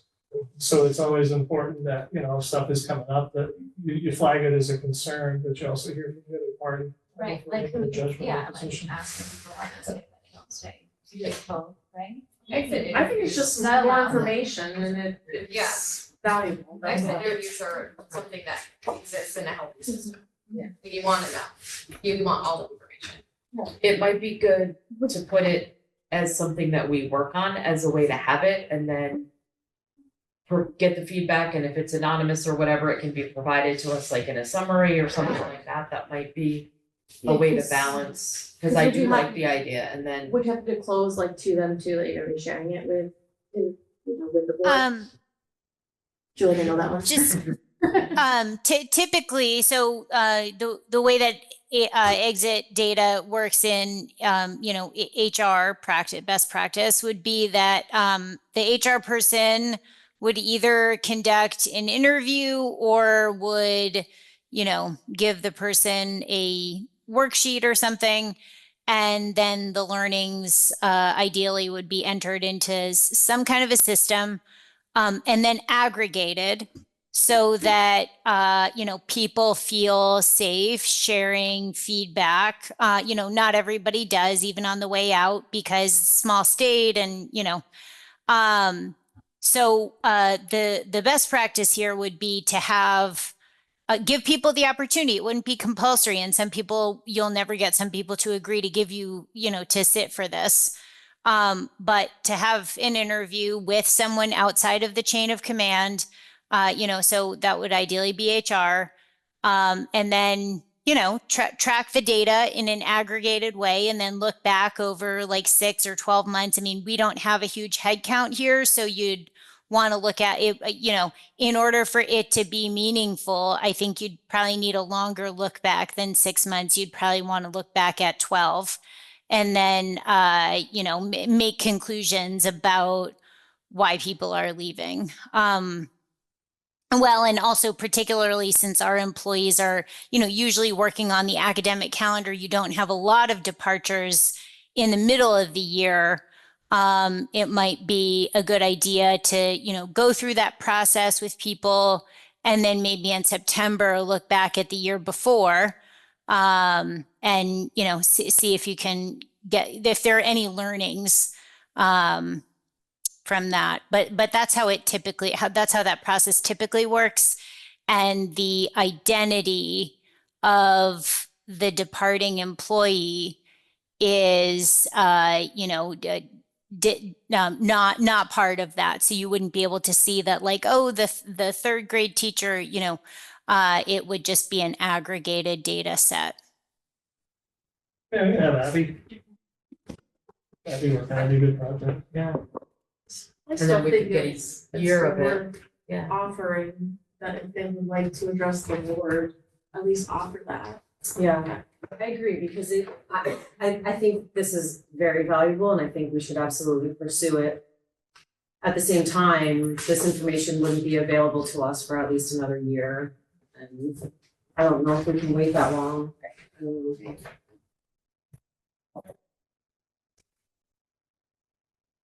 Just writing and I thank you.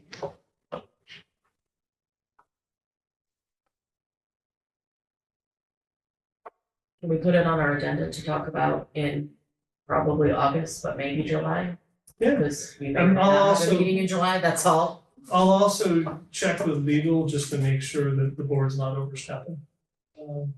I don't think so, but it's worth finding out. Are we gonna have a meeting in July? That's one of the. Well, that's what I'm saying. That's one of the TBDs. Right, that's what I'm saying, probably August, but maybe July. I think unfortunately, and this is just my opinion and thinking at the moment, it's gonna take time to get it off the ground, and then it's gonna take a year after that, because like Julie said, teachers come and go seasonally, not throughout the year generally. And so I don't know that we'd see it right away, but I certainly think it would be valuable information.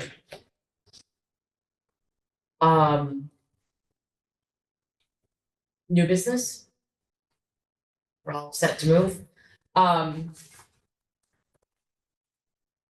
This is where we added I wrote cap plan. That's Cheryl. That's Cheryl, oh yeah, because it usually left. Capitalization, asset capitalization. You jumped. No. Did I? Oh. Okay, I put it in the wrong spot. Oh, okay, all right. Capitalization asset, so it's a level that we set of things that we need to track and track as assets. And the federal government just moved it from $5,000 to $10,000, and so I'm asking the boards to follow the federal guidance. It's currently 5. So we have to track anything that's valued at $5,000 or more. And now we have to do it at 10,000. Now they raised it to 10,000. Okay. They're changing all the federal guidance, and a lot of the things, if you notice, the price of everything is. So can you give me an example? I'm sorry, maybe I'm really dumb tonight. Trucks, facilities, so it's tangible things. Right. That meet the definition, so it's usually equipment and facilities. Right, and it's not it's a per item thing, so like the computers that, Tech buys, they're $1,000 a piece, we don't want them anyway. Right. We rarely have anything in the $5,000 category. We did during COVID because we bought playground equipment and we bought. I think the TVs that we did is probably borderline on $5,000. Yeah. But we really don't do it, so I'm just following the federal guidelines and increasing that. So we're tracking anything that's valued at more than $10,000. Just, we really don't buy assets like that. Right. What is it tracking, Cheryl, or a board decision? It's policy board decision. I mean, that we're But tracking it ultimately- all, like we're keeping track of it all. Yeah. But But it's when we ultimately- need to go to the board for approval to make sure. And it's a policy, so do we have a? Is this already? Yeah, there's, Yeah. so the policy's already there, there's, the number is highlighted, That's the only change. that's the only change, yeah. Is the dollar And this amount. is the first read, so Right. we have further discussion about it. Yeah, it's a good question. I wasn't prepared to speak to. That's okay. There we go, there it is. Okay, so at our next meeting, it will be the 2nd and we will vote on it then. Any other questions? All right.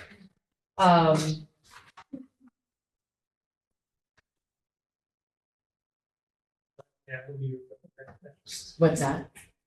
I was telling Julie it would be her equipment grant next. All right, personnel new contracts for 25-26 as needed. We have someone. That's Sarah Newton, speak on. So I had submitted this hire recommendation back in April. Sarah Newton, we had posted after, one of our teachers had left. We had thought she would, be a good fit for our 5-6 because we didn't have a budget yet and we were still at multi-grade classrooms. That being said, she has taught first grade for many years and has a strength in that, so we've done some shuffling of staff, where teachers are teaching to their strengths. So Sarah Newton will be our first grade teacher for the upcoming school year. If you further Yay. Lisa was proud of you. Yeah, she's fantastic. Thank you. You look Lisa like, sir, Actually have been pretty lucky with the candidates we've had so far, so it's been amazing, actually. So, and then just one more to go. yes, but what we have, I mean, yeah, it's Can I- exciting. Can I ask just a quick rundown? Kindergarten is, Kindergarten is going to be Laura Mealy. okay, First grade is Sarah Newton. Sam Martinkowski is going to be second grade. Okay. Third grade is going to be Kylie Peoples. New hire presented at the last board. Fourth grade is going to be Lisa Marsh, who is looping with her third grade to fourth grade, and then she'll loop back to third grade next year. We have a fifth grade position that is open, and sixth grade is Linda Furlan, who had originally applied as a math interventionist, but had middle school experience as well as math and language arts teaching, and I think she'll be a great fit for our fifth and sixth grade. For our sixth grade students, but like I said, we still have a fifth grade position open. And, once we fill that, I'll work with the fifth and sixth grade team to determine, it may be that one teacher teaches math, the other teacher teaches language arts, and then they both teach skill block. We're still, depending on where their strengths are and what they would like to do collectively as a team. thank you. So do we need a motion For Sarah. for Sarah? Yes, so Sarah Newton. Somebody want to make a motion to hire Sarah Newton for the first grade position? I'll make that motion to hire Sarah Newman for the first grade position. Awesome. Any more discussion? All those in favor of hiring Sarah Newton? Aye. Anybody opposed? Thank you. Thank you. She's already. You have the, I don't know if we missed it, you have the equipment grant that was moved in as well. Right, no, I put it, did we put it here in new business? Maybe that's what I meant, okay, sorry, I'm like equipment grant, Do you wanna- Grant is actually, this is all Julie. that's Julie, all right, go Julie. So, we would have made a refresh project next summer, which basically means the student iPads at Ludlow-Mount would all be replaced because they're reaching end of life. Apple has offered us 0% financing if you do it now. And we get better buyback value on the devices if we sell them now when they still have a year warranty left. So the deal that has been put together by negotiations, me, Cheryl, and Apple, would allow us to stay within budget for the first annual payment, as long as we apply the sale of old technology to the first annual payment. Currently, the line item is $25,000. The annual payments are gonna be $33,000 and change.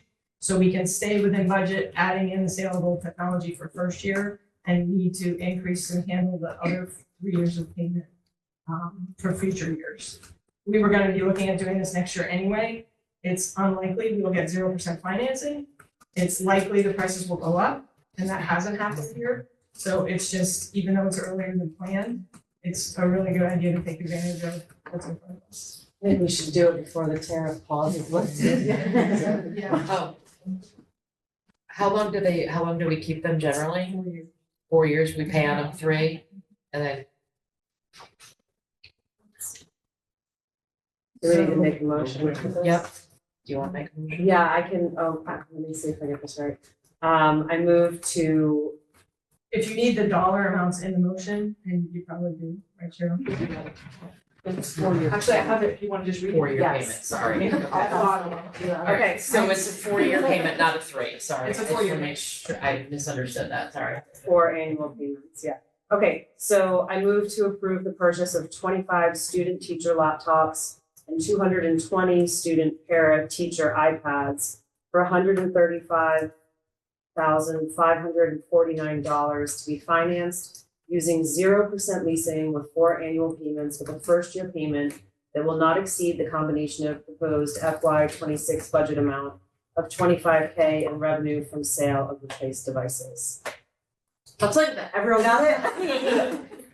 Yeah. All right, any other discussion about that? All right, all those in favor of purchasing the equipment? Aye. Anybody opposed? Thank you. All right. Administration master agreement? Oh, so there, actually, Julie, I forgot how it came up, but we were having a conversation, kind of related to the administration in the district in terms of equity, keeping things equal across for everyone. And one of the things that a lot of districts do is they have an administrative master agreement similar to a contract that you would have with the teachers that kind of spells out the basic benefits and things that everybody gets. The only thing outside of that master agreement that would be personally negotiated would be salary. And so I threw a copy of that in there as an example from the previous district, just to potentially get some feedback from the board in the next meeting or so, whether it's something that you might want to pursue. If that makes sense. Does Green Mountain do something like that? Would it be appropriate to do it at a TRSU level versus? At this point, the conversation started here. The intent is to talk with the other boards about it as well. Yeah, so it would be consistent across the district. Yeah. And if it were consistent across, would it come from the TRSU? Because our administrators, how would that work? You hire your administrators outside of special ed. So it would be with us. Yeah, it would be. That's all I was trying to think through. Okay. But TRSU could recommend I mean, there's really one way or another, we want it to be the same. Right. And whether, Right. However. But because we're the hiring board, we would have to. We would have to approve it. Lane, can you repeat what you said about the superintendent being the, personnel authority, the employer for, I think you said all respects except for salary? Is that what you said? Trying to remember. What was the thing that salary was separate? So the master agreement would cover like all benefits and kind of responsibilities that the district has to the individuals. The one thing that it wouldn't cover would be salary. That would still be individually negotiated. Got it. Okay. Yeah. Got it. Did we already on sick leave and annual leave, extended leave, or is that like currently?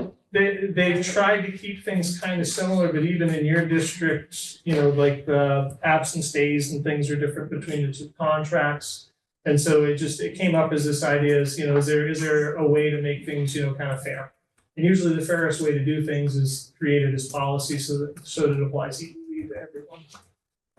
And so that's what this would be attempting to do. The only thing that makes me question this idea is that if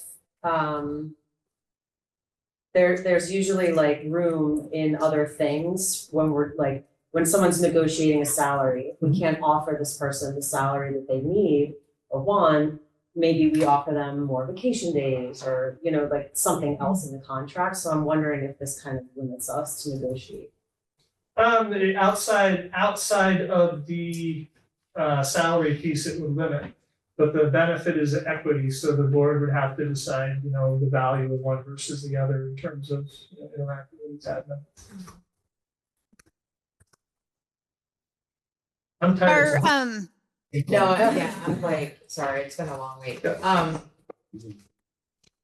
then the admin should have, input into, things that they feel is desirous. I I think, would it be appropriate if we thought about it, read over this now with sort of that purpose in mind, and came back in our next meeting, July or August, and talked about developing that over the next 6-ish months? Yeah, or if you look it over and if you wanna pursue it, great, if not, that's okay too. Yeah, I So don't board- think I'm ready to vote on this. Yeah, no, definitely No, I not. wouldn't be Yeah, the no, yeah. just an introduction. Julie? Yeah, it would, I have two questions. The first is, are employment contracts like typical in the industry for folks in, you know, leadership folks in school districts? I guess my real question is, why do we do it with an employment contract rather than just, you know, I mean, Vermont is an employment at will state. And so if we have, you know, district policies and things, why do we do a contract? There's no responsibility, and I'm thinking off the cuff as you're asking the question. Without a contract, there is no responsibility from the organization or the individual, right? What do you mean? So if let's say that you hire me as a superintendent, but there's no contract, what are my duties? I can walk off the job at any point in time and there's no repercussions or consequence. But like anyone can do that. Like, you know, you can't force someone to stay in a job. So in the state of Vermont, it's mandatory that if somebody breaks a contract, we have to report it to the investigatory unit at the state level, and they usually will pull the person's license for a year. So this is something specific to education? Yeah, so there are some regs and things around it. So there are consequences for breaking a contract in Vermont, potentially. Okay, it probably though doesn't have to deal with, I mean, to Katie's point, to, you know, like if it were a contract, you would expect, you know, sort of like two-way negotiation. And if we are saying like here, you know, principal candidate, here's a contract, but you can't change any of the terms. I mean, that doesn't really feel like a negotiated for exchange to me in the way that a contract typically is. So I wonder though, if all of those benefits, which no doubt are captured in policy, need to be in the contract itself. You know, we have a district policy for non-union employees for their vacation benefits. We have a policy for, you know, and then make the contract about, you know, what the things that we need to have in there, you know, to comply with whatever have a policy around administrators' contracts. Sorry, I didn't catch the beginning of that. Sorry about that. I do not believe there is any policies in regards to administrators' contracts. What I've seen some districts do, and again, it would be kind of that negotiated piece where the negotiations would come, is it's not just the district says, this is what you get, take it or leave it. It's kind of like you do with the support staff and with the teachers is, you know, there's a date on the master agreement. When that comes up, people sit down and have an exchange of ideas over, like I said, what might be desirable. There are some districts in Massachusetts and I think Colchester in Vermont where the administrators have a union. So, and they would negotiate a master contract like this. But it doesn't need a union. It's just the administrator would get two pieces of paper at the end of each year, the master contract, which outlines the benefits, and then the contract, which outlines the pay. Got it. The pay, yeah.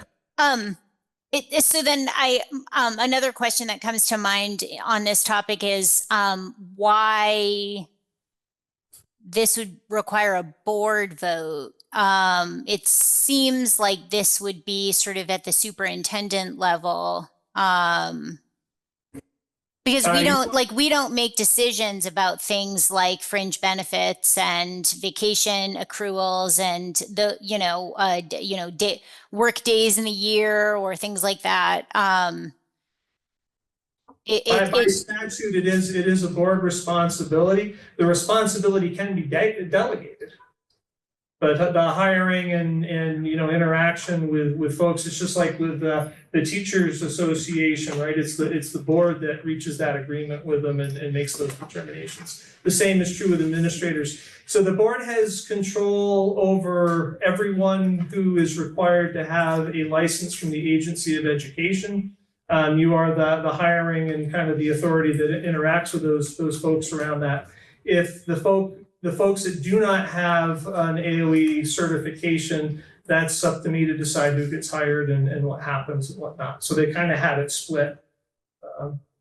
But you could delegate it. And my memory is that under your predecessor, for administrative level hires, we delegated that authority to her. And she had the individual conversations with the administrators and reached terms. And, the board didn't need to necessarily be a participant in, that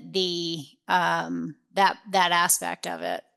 Yeah, and there's no reason that you couldn't, if the intent was to do that for me, you'd have to do the vote and usually you put a timeline on how long that authority has been granted to me in terms of the motion. So that's a possibility. One of the reasons, just as a thought, is with the master agreements, it typically ends up providing a little bit more benefit than the individuals would get for themselves. And one of the concerns that's out there is, the teachers, rightly so, they have a lot of protections, administrators don't. And so, sometimes the master agreement adds a little bit of protection that doesn't exist for them to make them feel more comfortable and more willing to stay in the positions, depending upon how it's structured and what provisions go into it. But again, I'm not pushing or not, I'm just saying this is, the equity piece came up, so this was an idea. Yeah. I would personally be in favor of delegating. I don't know how my colleagues feel, but delegating the one-on-one conversations with administrators to Lane. And my reason is because I don't feel qualified or knowledgeable to be able to understand, market dynamics around salary, credentials, qualifications. I very much defer when candidates come to us. I very much defer to the assessment of people who are, qualified to make that review.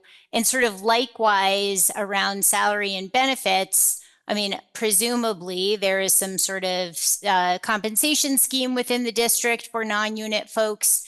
And I don't feel like my judgment about what sounds right to me or what sounds fair to me should take the place of the sort of operational leader, the operational people leader within the district, who, knows the sort of internal and external comparable data, and, may have ideas about, what the comp and benefit structure should look like. So my personal view is that I don't think I should, as a non-educator layperson should be making those sorts of decisions. But that's my view. I don't know if I'm fully understanding everything. So please correct me if I'm misrepresenting any of this, but I think I would be on the opposite side of this. And I would say I am not, and I have to read it and think about it. I'm not in a position to vote at all right now. But I don't think I would be in favor of delegating because it feels like losing control, and I would hate to be in a position where salaries for administrators are negotiated separate from us, and then they just come back and it is what it is, and then we maybe have less money for teachers because of that.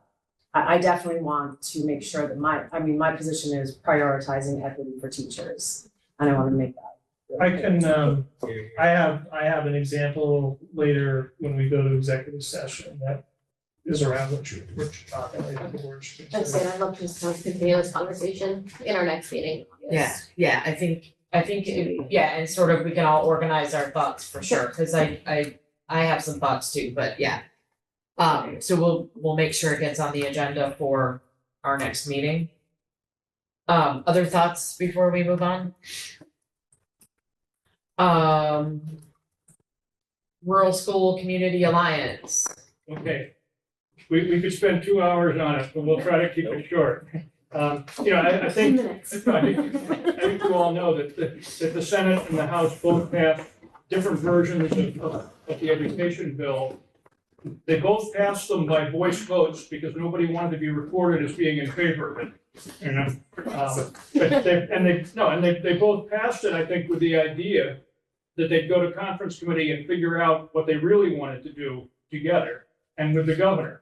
And now that they're in conference committee, I think they're finding it very, very hard to come to any agreements that will get enough votes to pass it, and will also get the governor to approve it.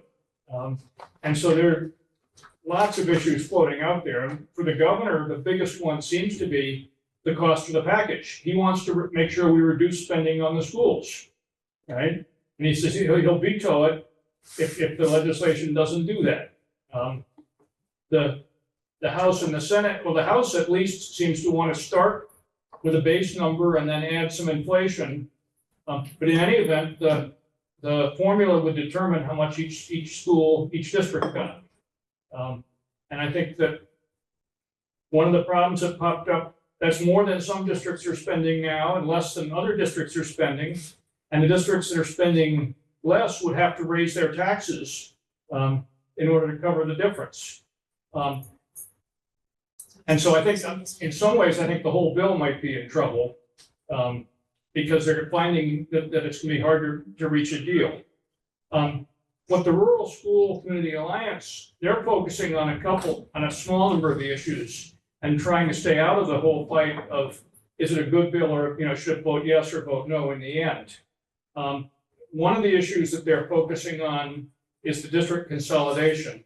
The House bill had the limit, a minimum size of a district of 4,000 members. The Senate bill both dropped the figure and also said that the commission that's studying it should come up with one alternative where you keep supervisory unions and you basically would merge supervisory unions instead of merging districts, or some combination of having maintaining small districts with more local control and get the efficiencies at the supervisory union level. And again, and that fight is ongoing. The other issue that RCA has been pushing for is the minimum class sizes and more flexibility about what do you do in a small school, if you have a challenge meeting it. Right now, in both bills, they give a lot of discretion to AOE to decide whether this is a small school by choice or a small school by necessity. And nobody knows what those mean, right? And if you were a small choice school by necessity, then you'd get more discretion than if you were a small school by choice. And I don't know what that means. I think nobody knows what it means. And AOE would have to figure out what it means. And it's the same AOE that can't straighten out my friends. Right. And I think that a big push of the whole bill is to give more authority to AOE to make decisions that right now boards are making. But anyway. Can I add to that, Dave, just really quick? I sat in on a panel, and I think I said this at our last board meeting, and I will quote some of the people who are representing us. Maybe not specifically us at Ludlow-Mount Holly, but in our area and at our state level, who said Act 60, 68, and 46 ruined us. And now they want to make another thing that probably will continue to ruin us, and that's. No, and as Lane has pointed out several times, nobody has studied 127, 46, I mean, any of the recent legislation to say, what was, did they save money? Did they do what they were supposed to do? And I think anyone who looked at it would pretty quickly figure out that no, they didn't do anything they were supposed to do. All they did was make communities mad at each other, and unable to get along. But, the governor is determined that we charge ahead, says he'll bring them, if they don't pass something, he'll bring them back in special sessions until they do. One of the issues related to all that is the VSBA, the School Board Association, has been pushing very hard for district consolidation. They've been pushing for minimum class sizes, right? And they do it without consulting us or any of their members. And they have a process where districts can propose resolutions by June 15th of each year. And then in over the summer, the people look at it. And then in the fall, there's a delegate meeting, right? And then they vote on whether or not to approve the resolutions. So I drafted a resolution. I think it's in the packet, or there are copies of it there. I think it's not in a stapled packet. It's a freestanding sheet, right? And I shared it with other members of the RSCA, and there are a number of districts that have already decided to support the resolution. In other cases, individual members who said they're going to take it to their districts.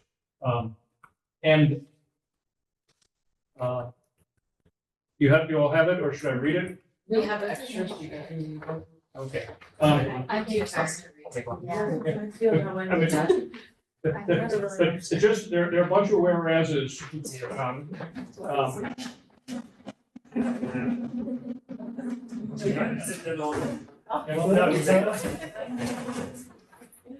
But after the three whereases, it says, be it resolved that the SBA will vigorously oppose any legislation that seeks to force the consolidation of school districts, or make it easier to force the closure of small schools, or will impose classes on small elementary schools, and will support legislation to ensure that local communities have a strong voice in deciding whether small schools should close. And I would move that we submit either this resolution, or people want to amend it, a similar one, and they have a form here. I can fill out, if we approve it, I can fill out the forms on their website that get it going. We want to make a motion? I like it. I like it.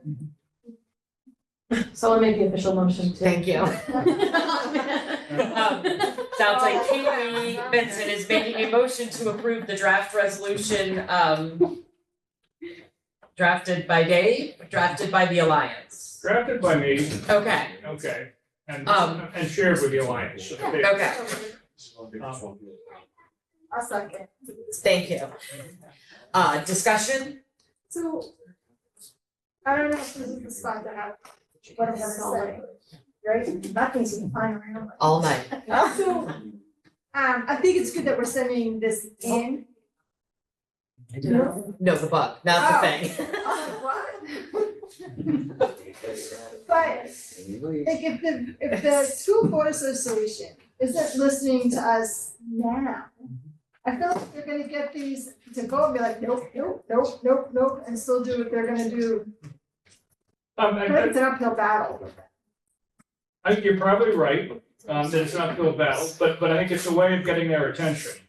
And a second motion I was gonna, that I will get to. No, several school boards have decided to withhold paying their dues to the VSBA until they're happy with how the SBA is listening Yes. to their members. Yes. And to me, that I'll get I plan to make that motion now, after we deal with this one.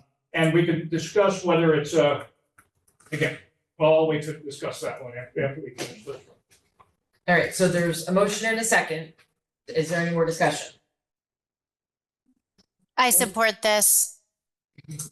All right, so all of those in favor of accepting the draft resolution as presented. Yeah, and delegating me to submit it on behalf of the board to the SBA. Yes. Yeah. Okay? All right, all those in favor? Aye. Anybody opposed? All right, go for it, Dave. Okay, and then the follow-up, as we said, is that, as I understand, Cheryl, we normally pay our dues promptly in July. We're very efficient. We're very efficient, right? I haven't seen a bill yet. Okay, somebody told me that they zap the money automatically, I don't know if No, that's true or that's not, not true. okay. Unless they don't send a warrant. Yeah, Lost it. what I would suggest is that we make a motion to say that we'll temporarily withhold payment of the dues, right? And that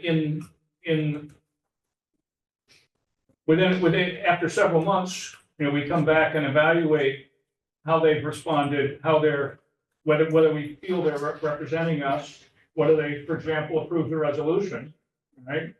And then decide later in the year whether we want to say, no, we're withdrawing and no longer paying our dues, or for now, I suggest that we sort of just delay payment and have a discussion. We can invite them to come to a meeting, or we could decide at a meeting, September, October, somewhere in there, about how we want to proceed. So what I think I'm hearing you say is that you would hope that we could do a motion to not pay the VSBA dues for a period of time, and then revisit it and continue to make the decision or change our decision. Cheryl, can I ask a question? Yes. Do we pay a prorated version based on students or anything, or is it a flat fee, every school pays the same? No, it's different. It's based on your Enrollment, okay. And do you or Lane, do you see any repercussions of us not paying that we should be aware of? The only service that we're currently using, that they provide, and we could get this from, legal counsel anyway, is they routinely go through and update the policies that boards should have. Right, when you're voting on policies, that's usually developed by, the SBA. They use PHO Lynn, who's the counsel that I've been using, in his group to actually create those documents. So it's just as easy for me to ask him, hey, do you have the updated version of this? So that's the only piece that I know that we're currently using of the services that they provide. It might end up, it would prevent you from having any of your trainings, but I don't believe the board used their trainings recently that I'm aware of. I've only been here a year. So if they withheld stuff, I don't think there would be much.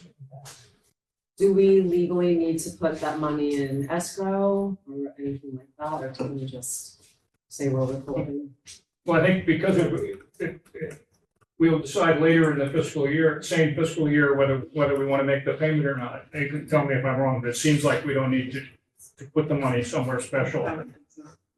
I mean, money talks. We're not the only board that's doing this, so I'm sure there'll be a some I mean, conversation. if there's really no services, why pay it at all? How much are we talking? But I'd have to look it up to see, but legislatively, they should be representing you when they go, and that's part of the service. So basically, Right, exactly. if you're withholding your funds, you can make it under the statement that because you're not upholding your end of the contract. You're supposed to be representing us. Yeah. But I'll check with legal, since I talked with them more We anyway. can look at your financials. I have a question. Why would we talk about it in terms of withholding our dues and then rather than just withdrawing our membership for a period of time and then we'll agree to reevaluate in our membership in 4 months or something? Was there something significant about the distinction between withholding our dues and withdrawing our membership? Because I mean, if we don't pay dues, I would expect that they would. That's been one. It's cleaner if you go with Julie's suggestion. It's cleaner, but it's also like if you're living in an apartment and you have a slumlord and you're not happy with how your requests are being managed or not managed, it probably makes a stronger statement to stay in your apartment and not pay rent versus just moving out of the apartment. I think that's the difference. Yeah, But I think they would probably just stop, they would terminate our access. I don't know if there's a portal or whatever that you all use on the admin side. I mean, I would think that they would just, turn that stuff off. So it's not like we would still have the benefits of membership. And we could always decide to rejoin. But my guess is that they would reach out and try to have a meeting to convince us that we ought to rejoin, right? Either way, under either, whether we withdraw or merely stop paying the dues, either way. They're very reasonable, personable people. 2006-08. 25. How much? What's that? 2006-08. 25. Yearly? That's, yes, it is. That's what we pay annually, and it did change as it changes with our own. Sorry. I guess I kind of on that same page, if it's not really benefiting us, they're not representing us the way we want.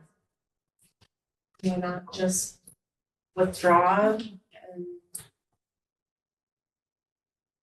Yeah, save them. I don't have a problem. I'm just looking up, and sorry, AI kind of freaked me out here for a minute.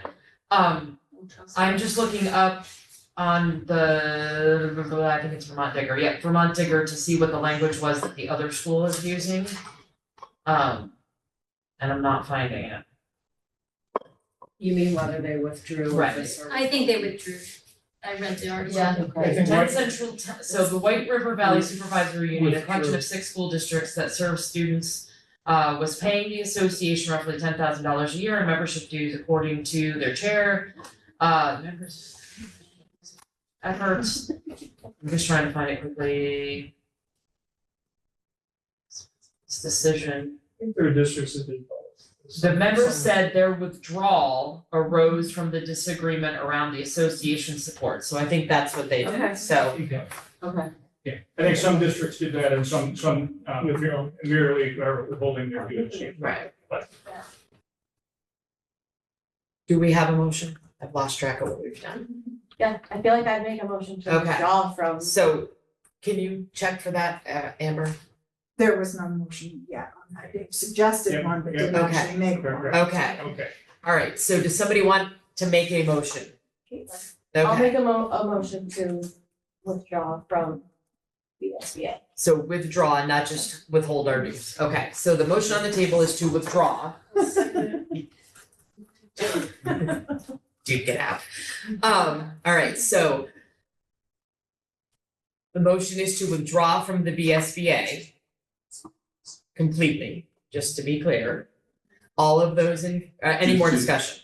Do you want to add like a phrase to that because they are no longer representing our interests? Oh, yes. So they know why you. Looking at Katie, she made the motion. Yes, that's all. Okay. What is the process of withdrawal too, Brian? Like, do we have to provide them with that? Or do we just I not? have to check whatever the is. Withdrawal Failure to represent our interests. Yeah, right. our interests are not.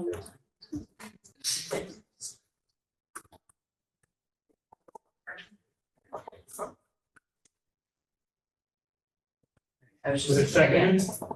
It was seconded, Okay. okay, I'm sorry, I was just looking for more language, that's all. Thank God for Google. All right, any more discussion? All right, all those in favor of withdrawing from the VSBA? Right. Anybody opposed? All right, we have done it. How do we publish this in the Digger? Dave, write us up something. Yeah, I can send them a copy of the minute, right? Oh, no, it's like 10 pages. Screen cap. So. Just a quick question. Did we vote on this? Yes, we did, right? Yeah. Yes. So, we're withdrawing. Oh, good point. Okay. Quick. We'll submit it June 15th and withdraw July 1st. Does that work? Sure. It's really late.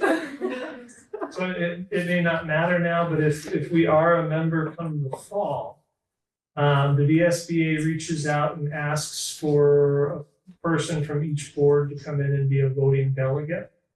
It would be important for us to actually send a delegate. Usually most boards just, they leave the responsibility up to the VSBA to decide for them. But if there's a vested interest in what's happening, it's probably best to be there and cast the vote directly. We still get a delegate if we withdraw. No. So do we That's the want to, thing. you can still go there and advocate for your. Oh, we don't know what's gonna happen between now and. Yeah, so do we want to And maybe? October is usually their. I guess would that be then where we would just hold until the fall, or we could Well, just we already join? voted to withdraw. Just Yeah, join. we voted to withdraw, Like, so now we'd have yeah, to vote to what- not withdraw. Keep an eye on it. Okay. I just think, well, we can always. We- Right, Yeah, yeah, we just Right. rejoin if we want. I So- still think we withdraw from it, and then I mean, honestly, keep listening to everything that's going on, and if we want to rejoin, Your We could read. we can rejoin. I agree with that. Like this, keep an eye on the situation. We can always put it on an agenda for August or September if we decide we want to rejoin again. Well, we voted on the resolution to submit to them. Yeah, but- Right, We yeah, have to vote. this has to be in by June 15th, Okay.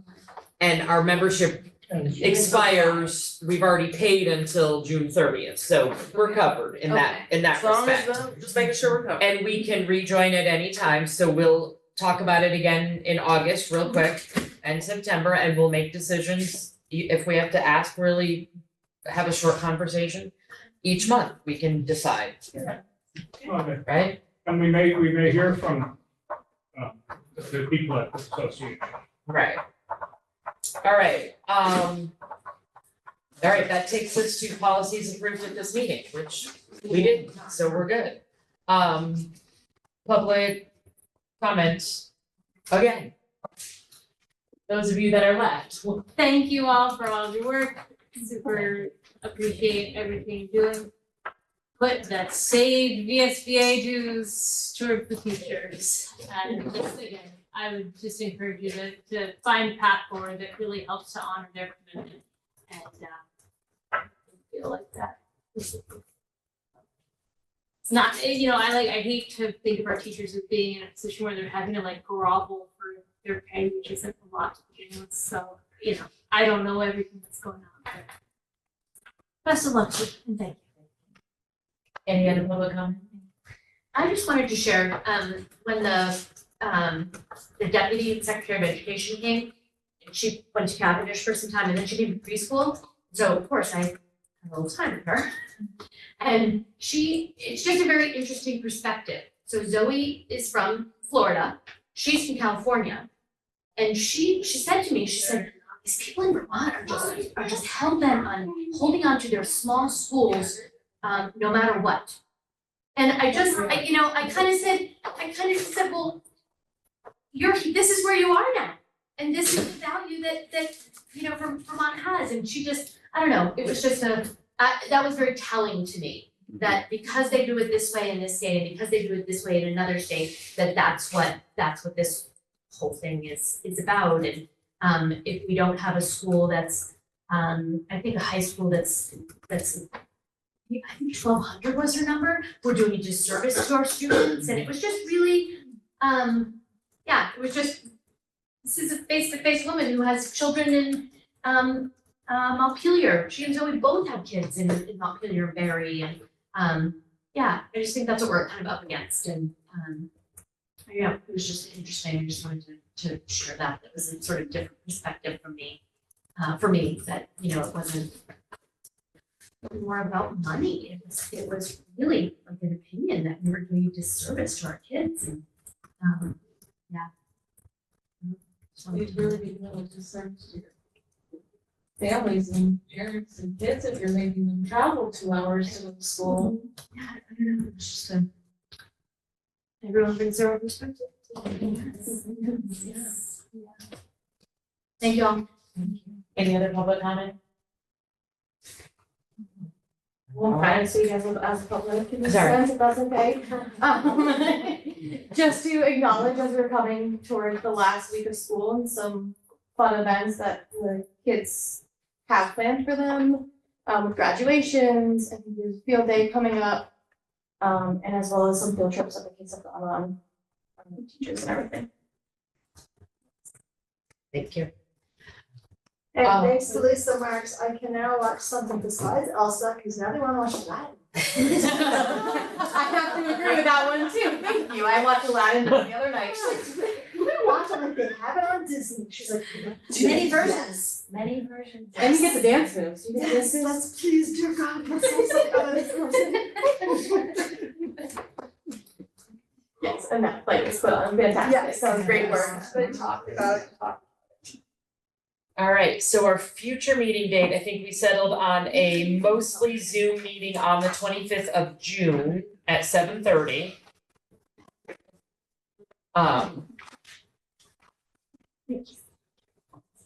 And then we have to decide, But we decide then. We look at our calendar, after You got on the everybody 25th. here. yeah, let's talk about it really Okay. quick, because I think it's gonna be easy, I'm hoping. So traditionally, we don't do a July official board meeting because there's not a ton of business to take care of. We have often had a retreat, I don't know if that's actually Well, I think that's a happening. VSBA sponsored retreat. Right, but I we've mean, done the it other breakfast ways was too, nice, yeah, I'm we, saying. well, I don't know that they, That was that's not them, only the person coming in is them. So we've done the retreat, I don't know where we stand on that, there was talk The TRSU meeting was pushed till tomorrow, right, so they so, haven't had a chance to decide yet. right, so, It is on their agenda. Well, if we withdrew from the organization, we probably wouldn't be invited to their retreat. no, it's not their It's retreat, oh, it's a okay. retreat that our supervisory union does together. Oh, that's right. The problem has often been that it's an all-day thing and people can't go because people work or people leave and it's summer vacation and all of those good things. So, it's more of a work session and I think it's often very productive, however, sometimes, and I think especially recently, people haven't been able to go. So that's what TRSU is talking about, so, I think too, it's tricky, like with, in the sense of like us joining with the TRSU, with the policy governance work that they've maybe done too, that we're, not part of. right. Exactly. Yeah, so I think the question for us right now is, regardless of what TRSU decides, do we feel like we want to have a July meeting? Is anybody pressing? Will there be anything out there that we need to do? The only thing, Hiring This- teacher. yeah, see, the hiring of the teachers, you could delegate that authority to me during that month until you get back to your next meeting, or, you could have a quick special meeting that all it does is, looks at teachers. Until he's ready, because we don't want to lose anybody, by having them wait to have their contracts. Go ahead. I think a special meeting like for that in that regards would be a great idea. I mean, if there's nothing else to do yet, if we can keep it to like one quick, hire whatever we have available, I think that's fine. And it might make sense if, we wait and see if we actually need it. Right. Okay, so we will meet on the 25th at 7:30, here in Ludlow and on Zoom. And then we will cancel our July meeting. We will meet in August. 13th, Say that again? 13th 13th, and will that be here again. here again, right, because we're canceling the Mount Holly meeting, we will end up here, just to keep that clear. But are we keeping the one for teachers? Well, Are we hiring something in general? That'll be a special meeting. Special meeting, not that Yeah. bad. If needed. Yeah. So okay, so I'm Right. I think. Cross it off. I No, did. it's possible we also have a special meeting to approve a collective bargaining agreement. Yes, we Your could, emails. yeah. Yeah, That's true. okay, so we could have two special, well, we have one special meeting, we could possibly have an additional two to go over things but they can all be mostly Zoom. All right, and that takes us to our board self-evaluation. All right. We were given and read our materials and background. Why do I always do that? Background materials prior to the meeting. Yes. I like the folder. I had a little trouble finding it. I had. Yeah, it's not all gonna fine. lie. Folder. I never Yeah. got it. Oh, okay. I just look at my Do email. you have a Google Calendar, right? In Yeah. the school, Yeah, because of the yeah. school email? Because the other thing that we can do is it's the attachments are usually on the meeting of the calendar. Okay. Sometimes you have to scroll to the bottom of it, but they're usually there, and I'm gonna try to have them email them out too. As an attachment to emails, but yeah, it's a work in progress. And those are available to anybody. Yeah. Right. Yeah. All right, and then board members are respectful of each other, the public and the administration. Yes. Thank you. Board members handle conflict openly and constructively. Yes. Oh, wait, we did executive session. You do it after. Okay, all right. Board members focus on the role and responsibility of the board. Yes. And the board members acted as a team once a decision was made. We worked collaboratively throughout the decision-making process. Can I just tell you how much I cannot say the word collaborative? Collaboratively. Or communicate anymore, I can't say that either. No, All right. communicate. And then we have executive session, so we would need a motion to enter executive session to discuss support staff labor agreement as well as administrative contracts. So And technically you have to go in and come out. in between each one. Okay, Yeah, so I would recommend the admin contract first. okay. So I would look for a motion to enter, do you have a? You have to say the whole cheat sheet? thing. Yeah. Do you have the cheat It's sheet? 313 section 1. Okay, so 313, section 1, executive Check. session to discuss administrator contract. Oh, Are we Thank you. inviting anybody in? I would start with me and then Okay, we, and then possibly, and then Craig. Greg, okay. Second, That's like. thank you. Discussion? All right. Okay. All those in favor? Anybody opposed? Thank you. So I want to use the restroom before. Go ahead. And now, Yeah. so 8:52. Announce the time. Yeah. All right, you're good to go. Okay, so we are out of executive session at 10:04.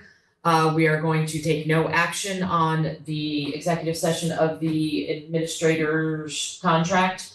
And I would then entertain a motion to enter executive session again under chapter 1, section 313 VSA for the support staff labor agreement, which We'll ask Cheryl to rejoin us. and is Cheryl still here? Oh. Yeah. Oh, I thought she went home too. And asking Cheryl to rejoin us. Yeah. Oh, you need the motion? Motion. So move. Seconded, thank you. All those in favor? All right. Thank you. All right, so we will go back into executive session. It is still 10:04.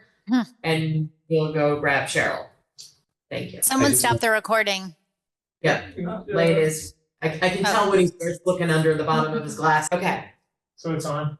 All right, so we are out of executive session at 10:32. And taking no action. Except, somebody want to adjourn? I move to adjourn. Second. All those in favor? Aye. Anybody opposed? Good night, Thank you. Julie. Bye, folks. Bye, Julie.